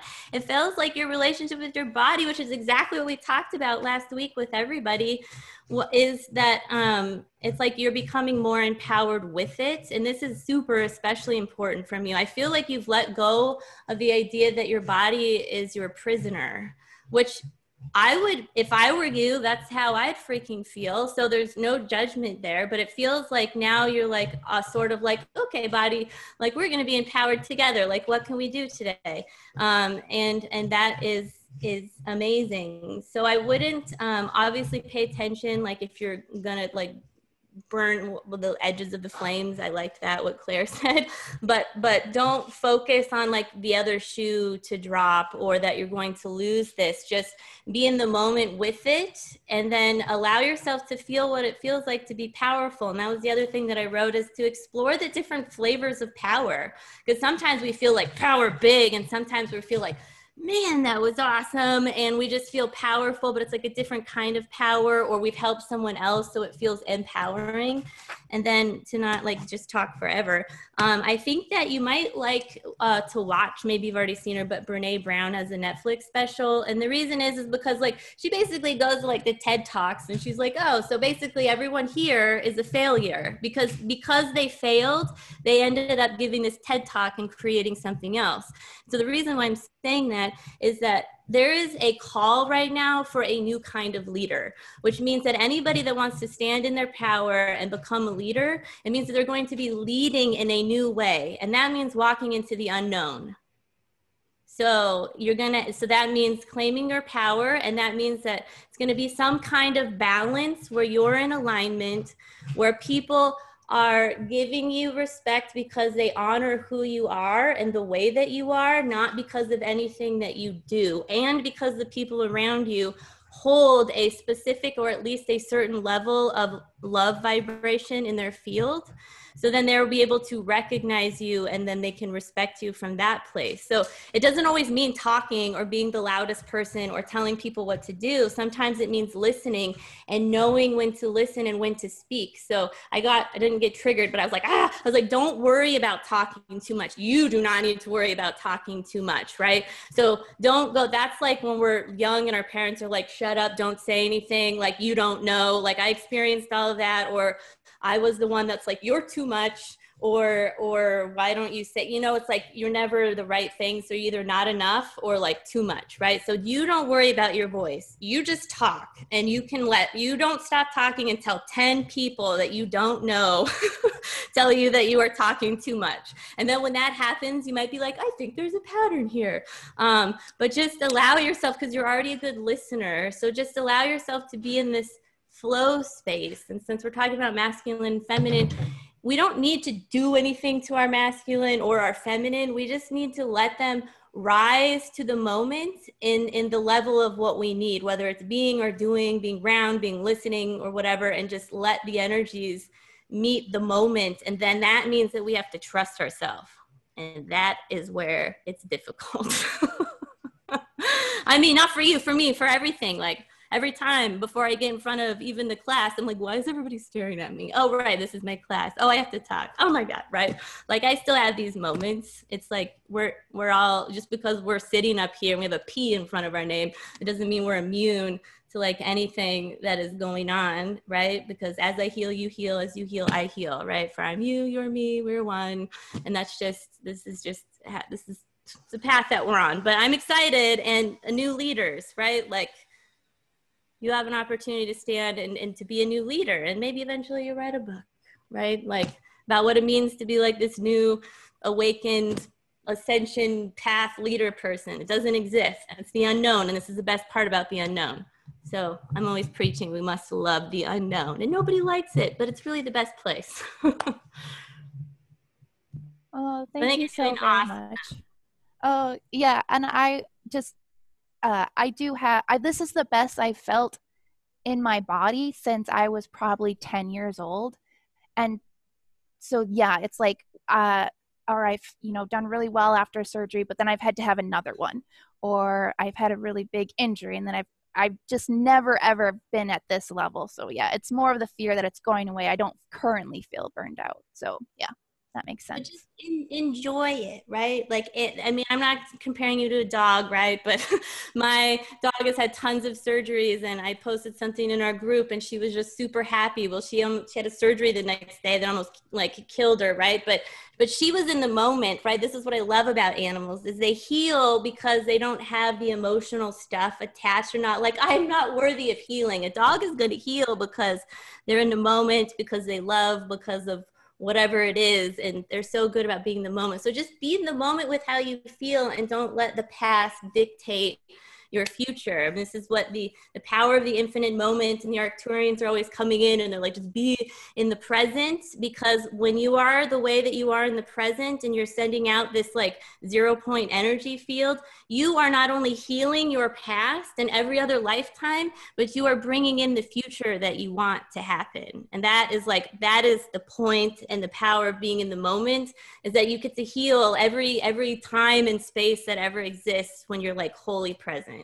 So be with your fire and your flame, and be like, yeah, this is the new me. This is the new way. And I get to explore who I am, and I don't need to worry about failure, because I'm an experiencer, and we're all here to have a human experience. We're not here to there is no such thing as failure. Like, we're literally here to experience. That's it. Period. End of story. Oh, great. Thank you. All right. I think we all answered Anissa's question, yes. Anyone else have anything last bit to share? All right, we're on to our next question. And so, Laura, you're our next question. Come on in. Hi, I'm glad to be here again. And I've written down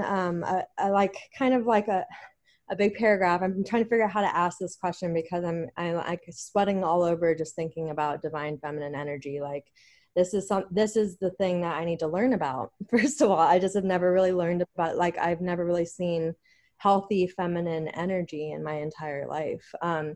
And so I'm actually, like, the way that I was trained and brought up and stuff was like, no feminine energy is just like not allowed. It's weak, from like the military, and my dad was in the special forces, and then I basically just, my mom didn't, everything that was feminine was the devil. Like, it was just really strange. And then my brothers were always like praised for their masculinity, and they always told me it would make me really angry that they were treated differently just because they were boys and I was a girl. And then it just went on and on. I kind of spiraled into abusing feminine energy and using it to try and get relationships, and then other people abuse any sort of emotion I have. They just don't want to hear it. So it's like, it's become this spiral thing, and I have autism. So it's become very, it's become kind of an issue when I try to connect with men, even women. I've had a really hard time, because I went through a cult where women attacked each other, and I had to attack lesbians just to get through it. So my feminine energy has just been decimated, basically, and I am terrified of it.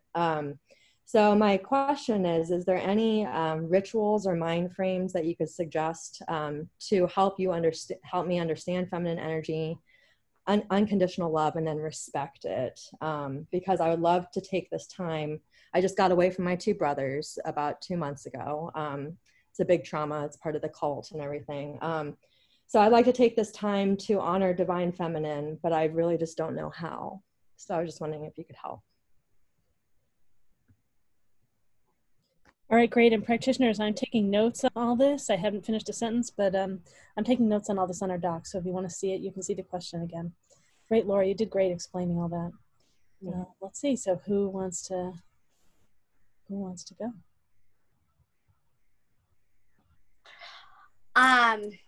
So I would suggest looking into flower essences.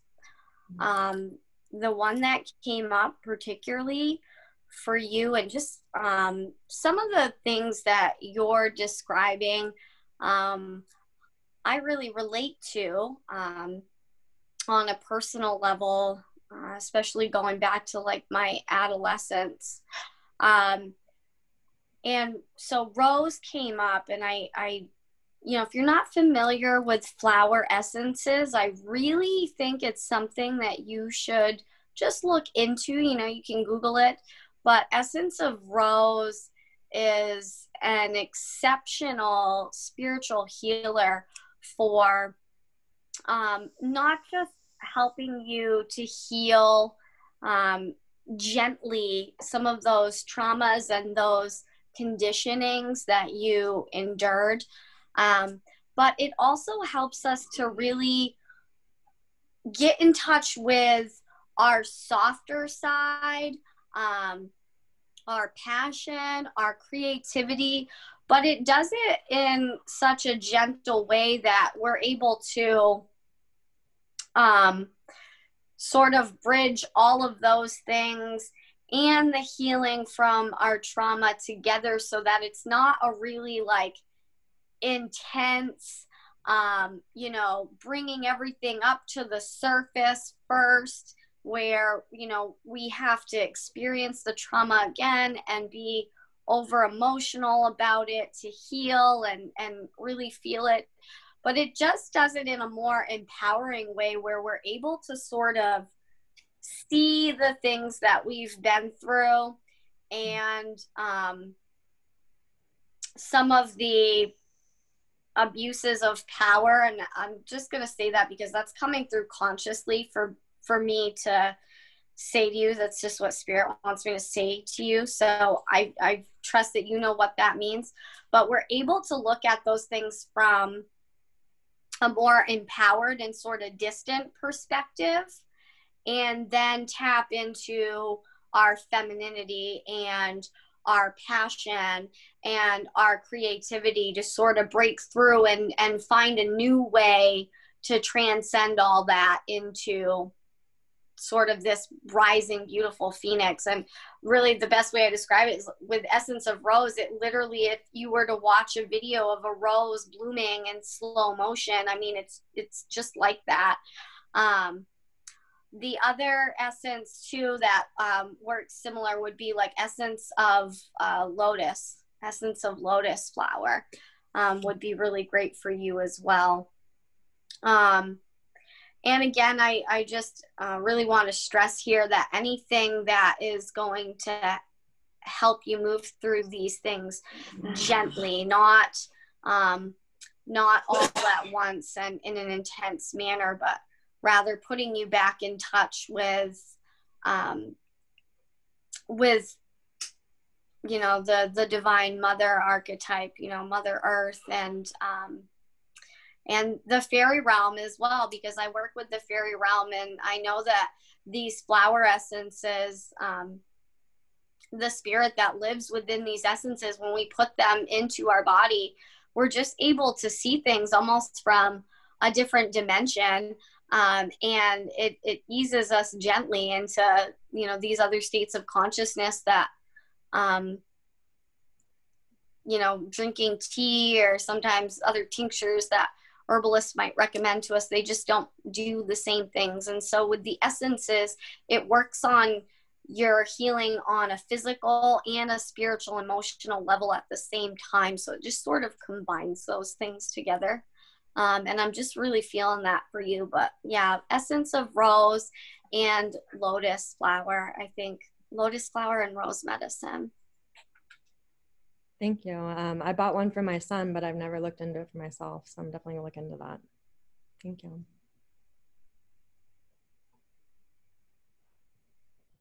All right. Who else wants to jump in? Well, I'd go next. I'll go next. Rena Faye, as you were starting to talk about flower essence, I was literally going over to my little box where I have essential oils, and I was grabbing the rose essential oil. So I've been working with that while you were just speaking, and sending you some of the energy of the essential oil from the rose essential oil. And I agree with what she said. It's very powerful It's a very, very powerful flower. And I work with essential oils more so than flower essences. I think flower essences are absolutely great, state-of-the-art, emotional, spiritual healing. So they're just different forms. I happen to like smells, so I like the smell of that. And they're fun. I don't know, they're fun to play with. You asked about ways to do that. Well, and I think part of it is just really want to honor you, first of all, for what you shared, because I feel like what you shared was very deep and very vulnerable and very, very tender, in terms of your family and your upbringing and the way in which that's impacted you. And so I just want to honor and acknowledge that you're aware of that and you're waking that up, and that you brought it forward, because it could be easy to keep that hidden or stay in the background and just observe and watch. So first of all, just want to honor you for that. And that's part of the healing, like recognizing it and stepping forward and going, yeah, what can I do about this? What do I want to do about this? And why would I want to do something about that? As a shameless plug for my book, it's really all about, the subtitle of the book is Awakening the Power of the Feminine Soul. My book is called The Magdalene Path, Awaken the Power of Your Feminine Soul. And so it's really all about that whole thing. One of the primary things, as I mentioned in the beginning, that came through was about the ways in which we have been under this, basically sort of like a hypnosis of this masculine worldview, this cultural model that is so obvious now, but especially when I first was getting these messages, nobody was really talking about that. Now the divine feminine has become a popular thing, yay, which is good.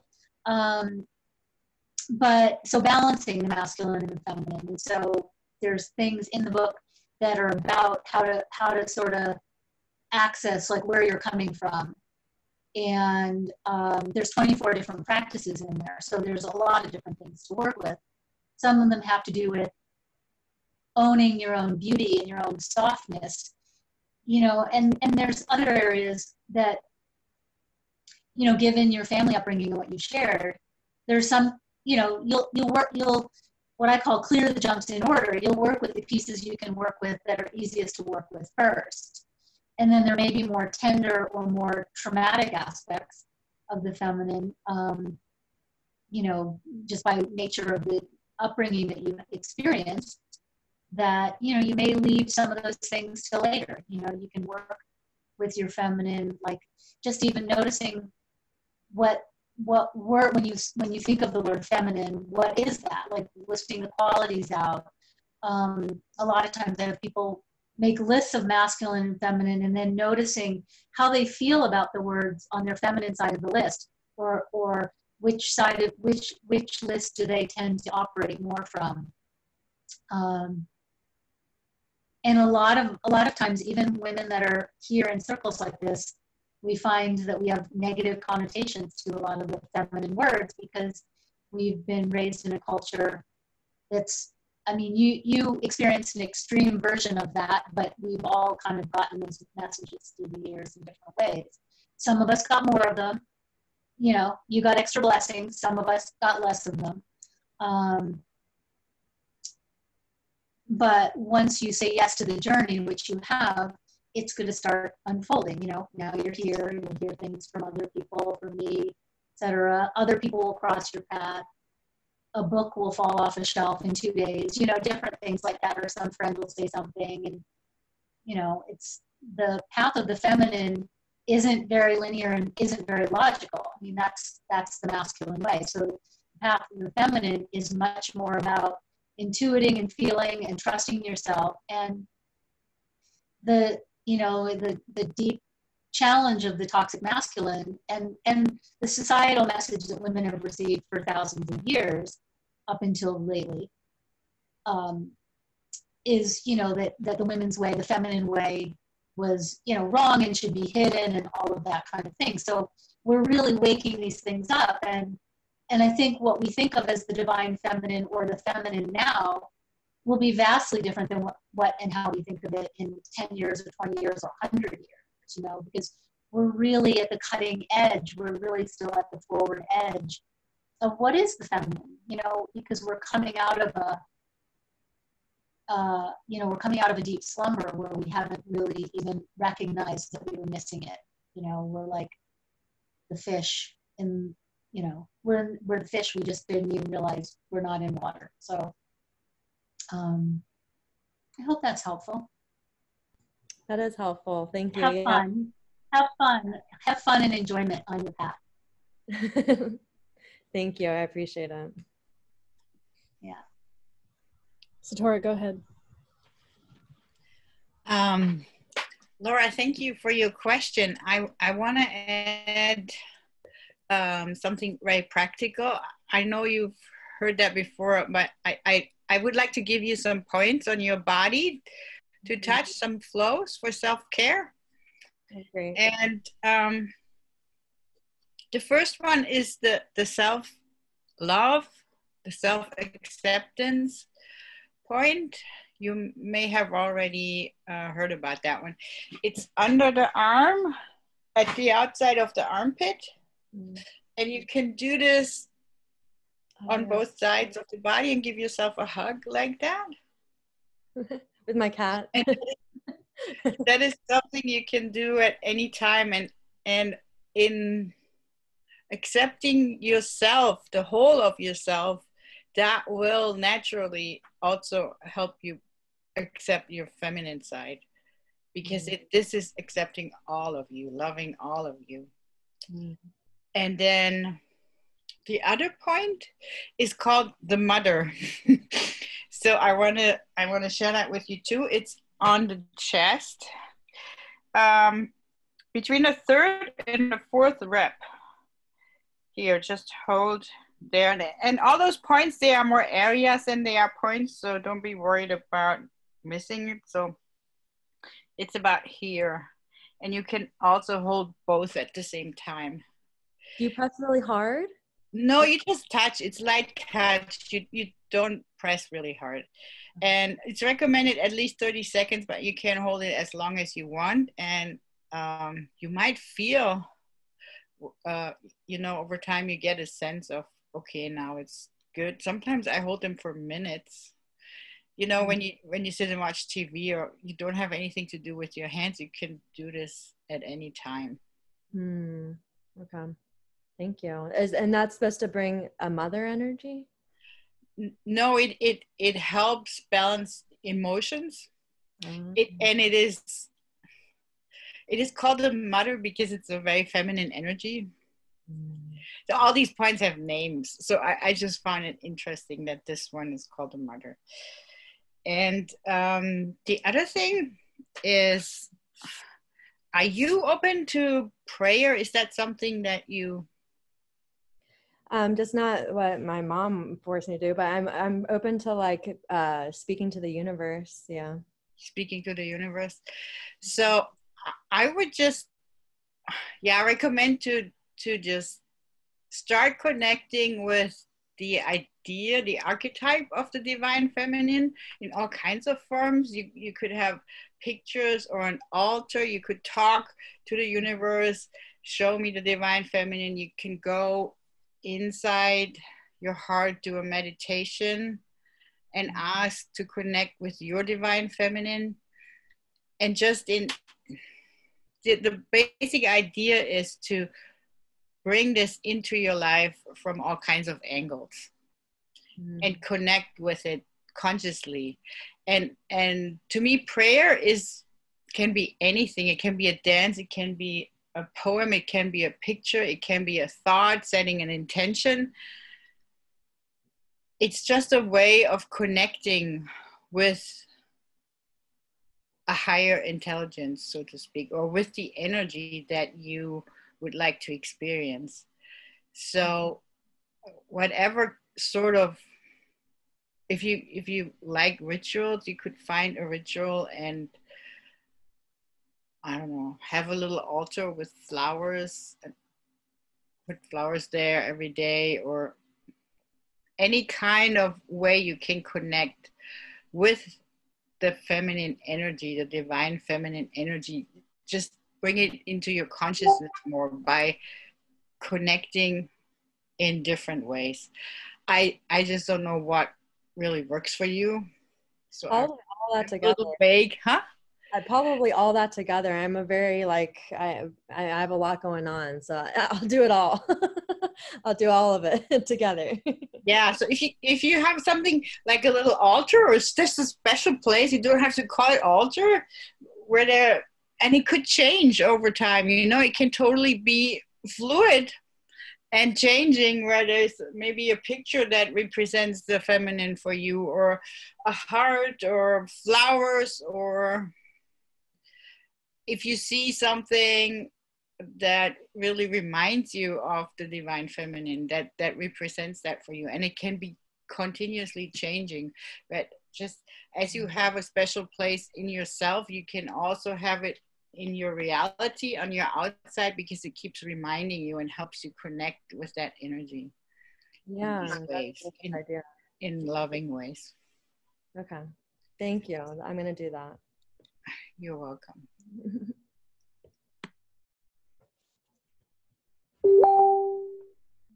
Oh, Galactic Ashley, go ahead. Sharon, you can go. You just unmuted yourself. It's fine if you want. Okay. I will try and keep it short, I swear. You're like, yeah, right. I really will. Okay.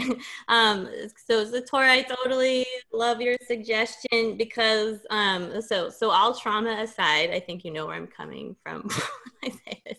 In a way, you basically, I don't love, but I love that you said that your divine feminine is like decimated, because what that means is you have a completely blank canvas, right? So I'm going to challenge you, and I'm going to keep track of you too, because I see you all the time, to do not look up anything about the divine feminine for at least a month. Don't look up what is a feminine thing to put on my altar. Do not go reading psychological and articles about how the brain processes feminine functions. Don't do any of that.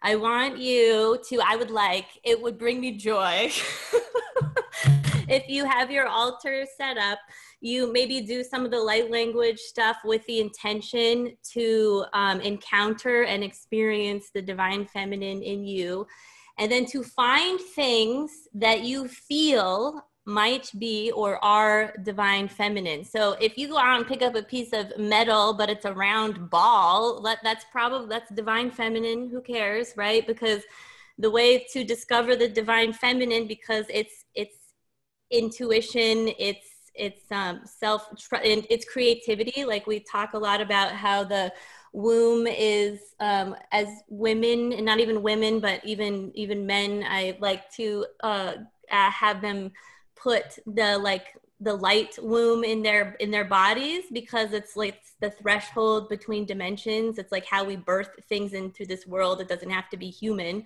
right? So just thinking of those things and allowing yourself to bring that through you, and then you already know your home frequency and all that stuff. So the second that you just put a little bit of energy into this, you can also intentionally invite, ask that a woman shows up in your life, even if it's only for like a few minutes, that just emanates divine feminine, so that you can be around it and experience it.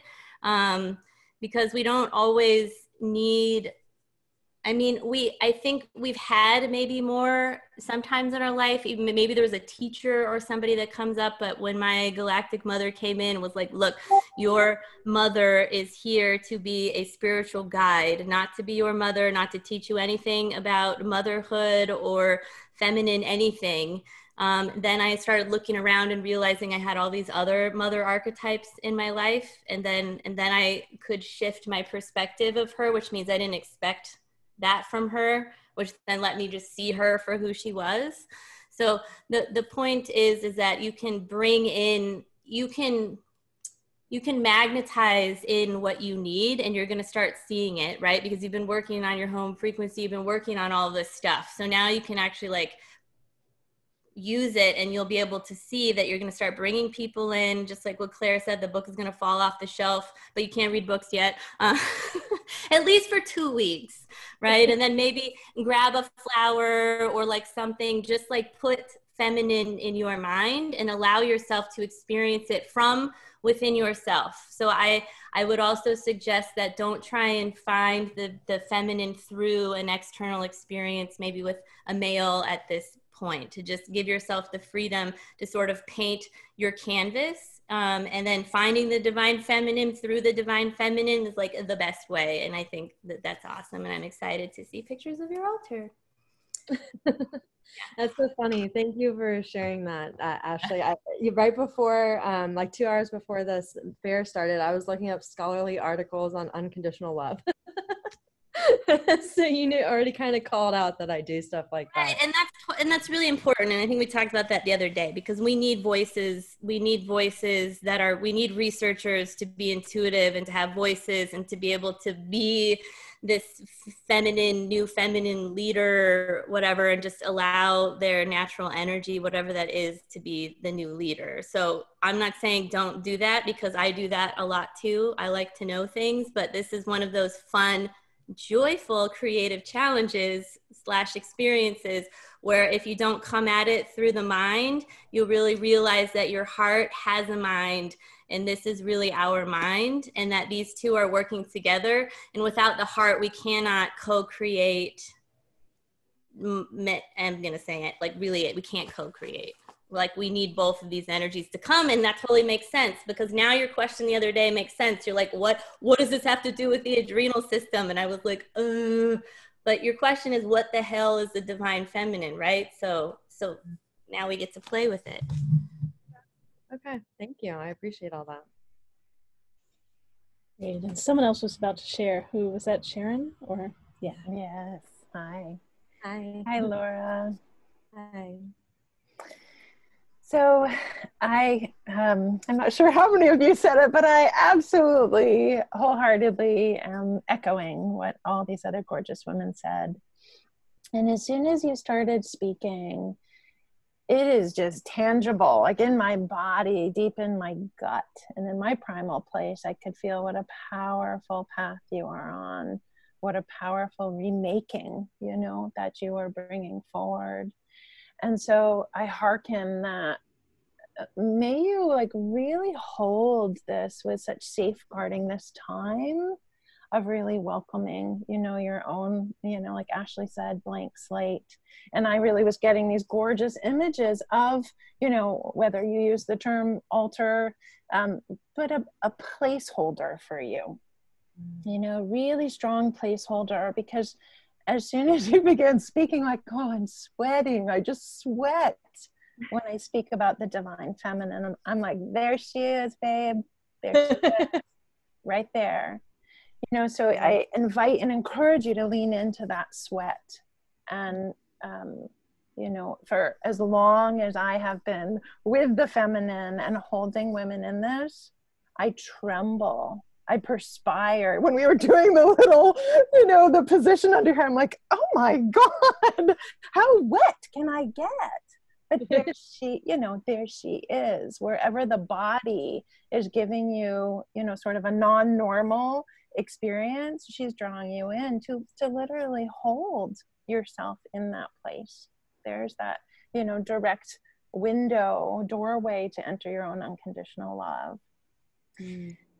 And then, take or leave this, but again, there's often these ways, many have been speaking about this evening, but there's kind of these two pillars that can feel in opposition, but they're actually lovers, and they're the ones that want to just kind of come in closer and really cradle us to show us, no, we're not in war inside. We really can work together to help bring around this inner coherence, this inner harmony, this inner deep union, of self-love.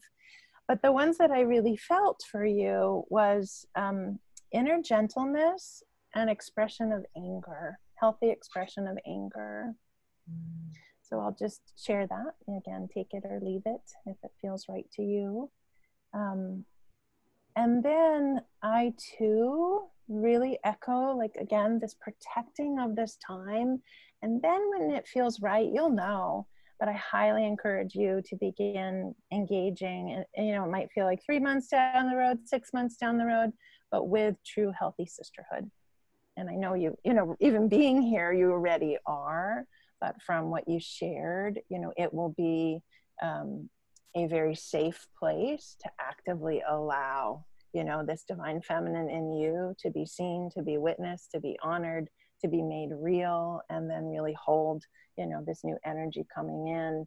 Because when we've played things out with other women, that's such a tender part in ourselves that we've been really hurting in ourselves, you know, so we get to bring that forward in such a loving, gorgeous way together to heal it.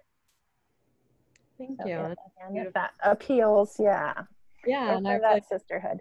Yeah, the inner gentleness and the healthy expression of anger. And honestly, just listening to your voice just really brings me a lot of calm and a centeredness. Your voice is just beautiful, a lot of feminine in it. So thank you for sharing. Yeah. Thank you for the path you're on. All right, great. Has any of us not shared? Maybe I'm left. All right, great. Let's see. So I would say this is maybe an extension of what other people have shared too. So I think it was arising for me as Satora shared. So creating some form of like an altar, and it could just be a space or some sort of collection for you of just as you're opening to feminine, whatever that is for you. And I was thinking that you have a son, so you also have a son and like another male in your life. Not only opening to what is here for you now and whatever is emerging as feminine, but also letting your energy extend backwards to the past of like what was denied in you, what's in here, what is your little girl still wanting? In whatever small ways or big ways you're opening up to that, and to gather and collect things that represent that for you. They might be things that are an expression of that, and letting them be together in a space. It might be something you wish you had as a child, or something you discover you want now that's very girl, you know, like something that you might have wanted when you were young. You know, it could be things too that you're opening to now. It might be a collection of fabric, you know, who knows what it's going to be. Right? And the shapes of things, right? So anything, just having a space where you create this. And yeah, and then don't worry that it might not be things that are like stereotypically feminine that you know of, and that's part of the not read. Just trust whatever's emerging in you, whatever things are wanting to show up. So the things that are current and the things that might be old, you know, or you imagine they might have been things from long ago old. And it might be shifting in you as you're morphing and you're changing. What you're interested in might change. And so whatever wants to be there, letting it float in and out. And like there might be related things that they're different versions of them that you want. And you and I have probably, I'm pretty sure we talked before about having a version of, right? Some version of like a little you. Well, it was like in my memory. I'm not sure if it was a stuffed animal. Yeah, well, so something that I find often is very healing for people that have a lot of early life stuff is have something that you love that's soft, that some sort of kind of creature-like that you can love and cuddle and be with. And so as you presence the part of you that was so repressed and so shamed, right now it's so not fair, right? So having something where you can connect to that part of you and loving that part inside you, right? And letting her grow up now in the way that you weren't allowed to grow up and be then, right? Just to express and be. And it doesn't have to be a soft, cuddly, all the stuff that's there doesn't have to be soft and cuddly. It's whatever's emerging in you. It might be that you cut out some images of like feisty, strong young girls jumping rope or anything like that, right? It could be anything that's there. And the aim is to not judge whatever's coming through you, whatever you're wanting. And you might have judgments though that come up, like it might be fine in a moment, and then you look at it and you're and all kinds of stuff, right? You were taught all those things, right? You were taught to judge those things, and that's what was safe. That's what had you survive and get here. So part of the journey is to include whatever is, right? To include that judging, and as best you can to love that judging and love that part of you, right? Again, this is what you were taught. This is what got you here. So letting that emerge. That's beautiful that you said that, because I've already started collecting pictures of things that I like a beautiful hair net on my bun. Like I would have loved that when I was little. stuff like that. And so because I've started to work with a therapist, and he started asking like what would would have liked to play with back then, like just to play. And I was like, oh my God, I have no idea. Like, I don't know. So I've started to like take pictures and on my phone. So that's interesting that you said that. So I'm definitely going to watch over all this again and take notes and everything. Thank you all so much, because I just had no ideas of what to do. So now I do. It's great, right? It can be an electronic vision board, and it can be a physical vision board, and it can be a collection of objects, all kinds of things, right? Anything. Yeah. Wow. Thank you all so much. I appreciate it. You're so welcome. All right. Well, let's see. I know we're towards the end. We're actually slightly over, and we might not have any more questions that have been submitted too, so it might be so perfect. I'm going to double check if anyone's here, if they had a question and we did not notice. Call out now. But I think this might be it. Yeah. All right. Well, let's see. How about for the video, all practitioners, let's, if you could go through and just share again your name and what you do and your contact info, so it's all recorded in the video and people can connect to that. Yeah, Laura, thank you so much for asking the question. It was lovely and receiving all that. Yeah, thanks for reminding me. Yeah, so practitioners, go ahead. Who wants to go first? And hi, I'd love to go. So I'm Sharon Ann Rose. My contact information, you can connect with me on my website, which is www.sharonannrose.com. It was such an honor and pleasure to receive your presence and to get to sit with all these beautiful women this evening, and however you identify your gender. What else did you ask us to? Share your contact info so people listening to the video, watching the video, can find you if they want to connect with you. Okay. Questions, etc. And you can email me at Sharon Ann Rose, the number 3 @gmail.com. And my offering, I know we shared different specials for this evening, and mine was my book, which is all about the creative feminine and really working with that and journeying with that for 40% off. So you can email me. I think Lorelei is putting all the info in there, and I'd be honored to sign, bless, and send that book your way. So thank you so much. Many blessings, and I'm needing to sign off. I have kiddos who are dragging me out by the hair. So thank you for a beautiful evening, everyone. Great. Thank you so much for being here. All right. All right. Who's next? Who wants to share? I'll go. Great. I'm Claire Sierra, author of The Magdalene Path. You can find me at magdalenepath.com. That's MAGDALENE path, PATH.com. If you want to email me, the easiest thing is info@magdalenepath.com. And I would love to offer you a 90-minute deep dive into clarity if you're navigating change. I do something that's called a feminine soul clarity session.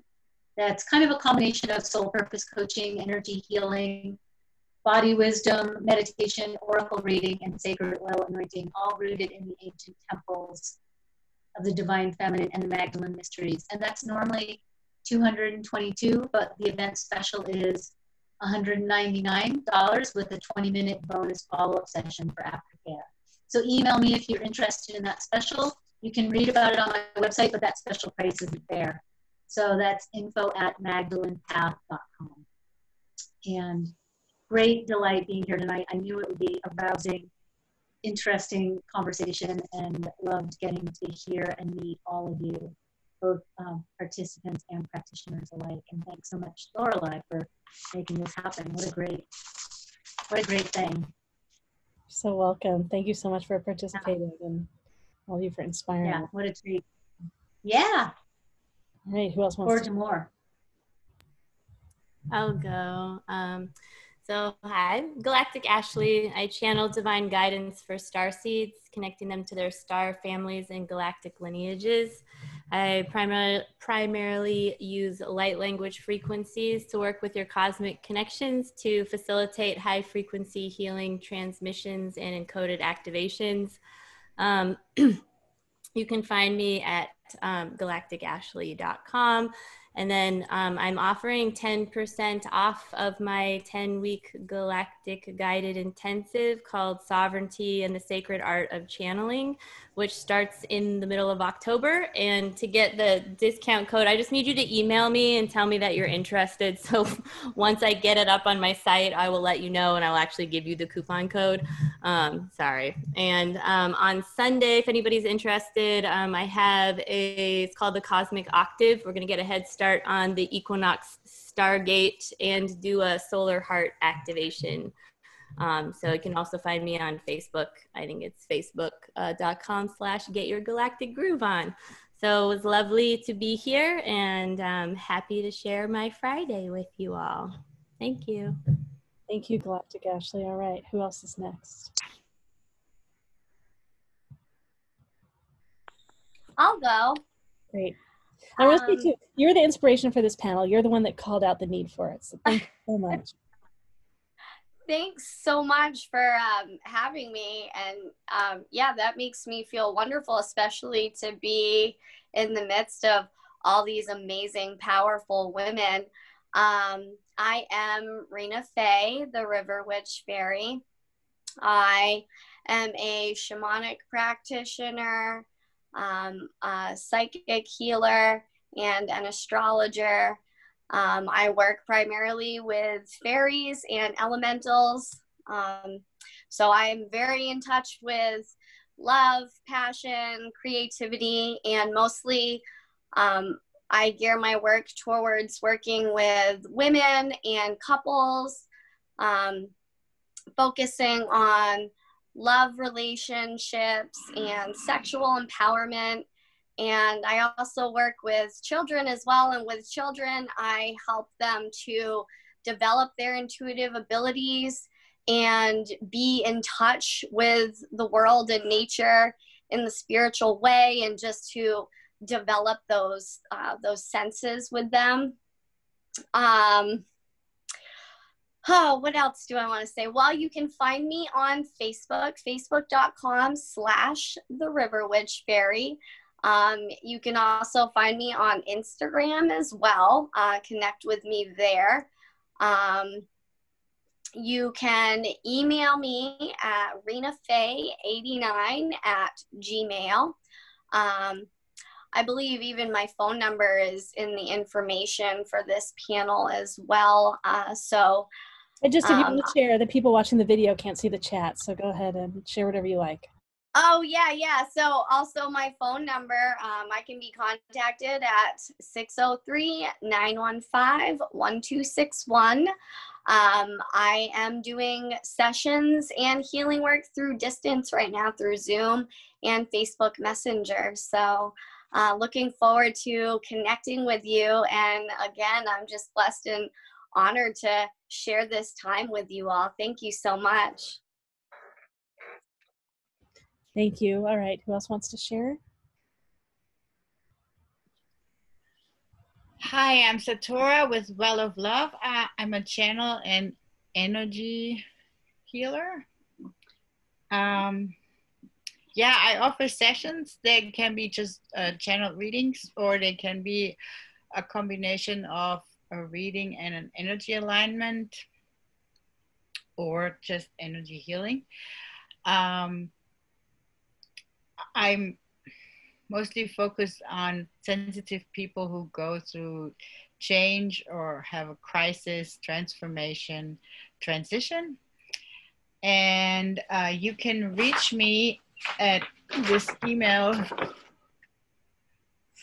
freesatora@gmail.com. And my website will be up shortly. Then you can reach me there. And thank you so much for coming tonight. Great, thank you. All right, who else wants to share? Is there anyone left? I think someone's left.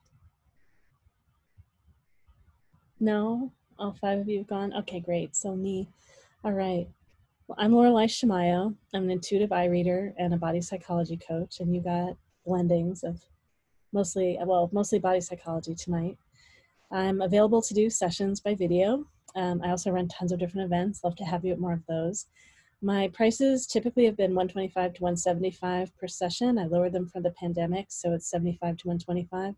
And for coming to this event, you can get to as low as $60 an hour. So it's $20 for 10 minutes, $30 for 20 minutes, $40 for half an hour, and $60 for an hour if you sign up within a couple days of being here at the event. Thank you so much for coming and supporting us and letting us share a gift with you and allowing us to synergize our energy and our impact together and reach that many more people that much more deeply. Well, thank you so much. We're going to be posting the video of this up on the web. It'll be in our MeWe Fairs page, Facebook page. If you want to learn more about our events, we're at MeWeFairs.com. That's MEWEFAIRS.com. And we look forward to being with you for more and more things. And those of you that are here tonight and listening, tomorrow between 5 to 9 p.m. Pacific time, we have a fair with 15 practitioners. We introduce who we are, we answer questions from the audience in an intuitive panel, and then all the practitioners will be in separate breakout rooms. So you can have conversations about their work, they'll probably do samples of their work, and there are so many talks, I have not counted. I think we have over 12 free talks tomorrow night. And then we have upcoming fairs in the middle of the night here, but in the evening in Australia on the 17th. We have another 5 to 9 p.m. Pacific time fair on the 26th.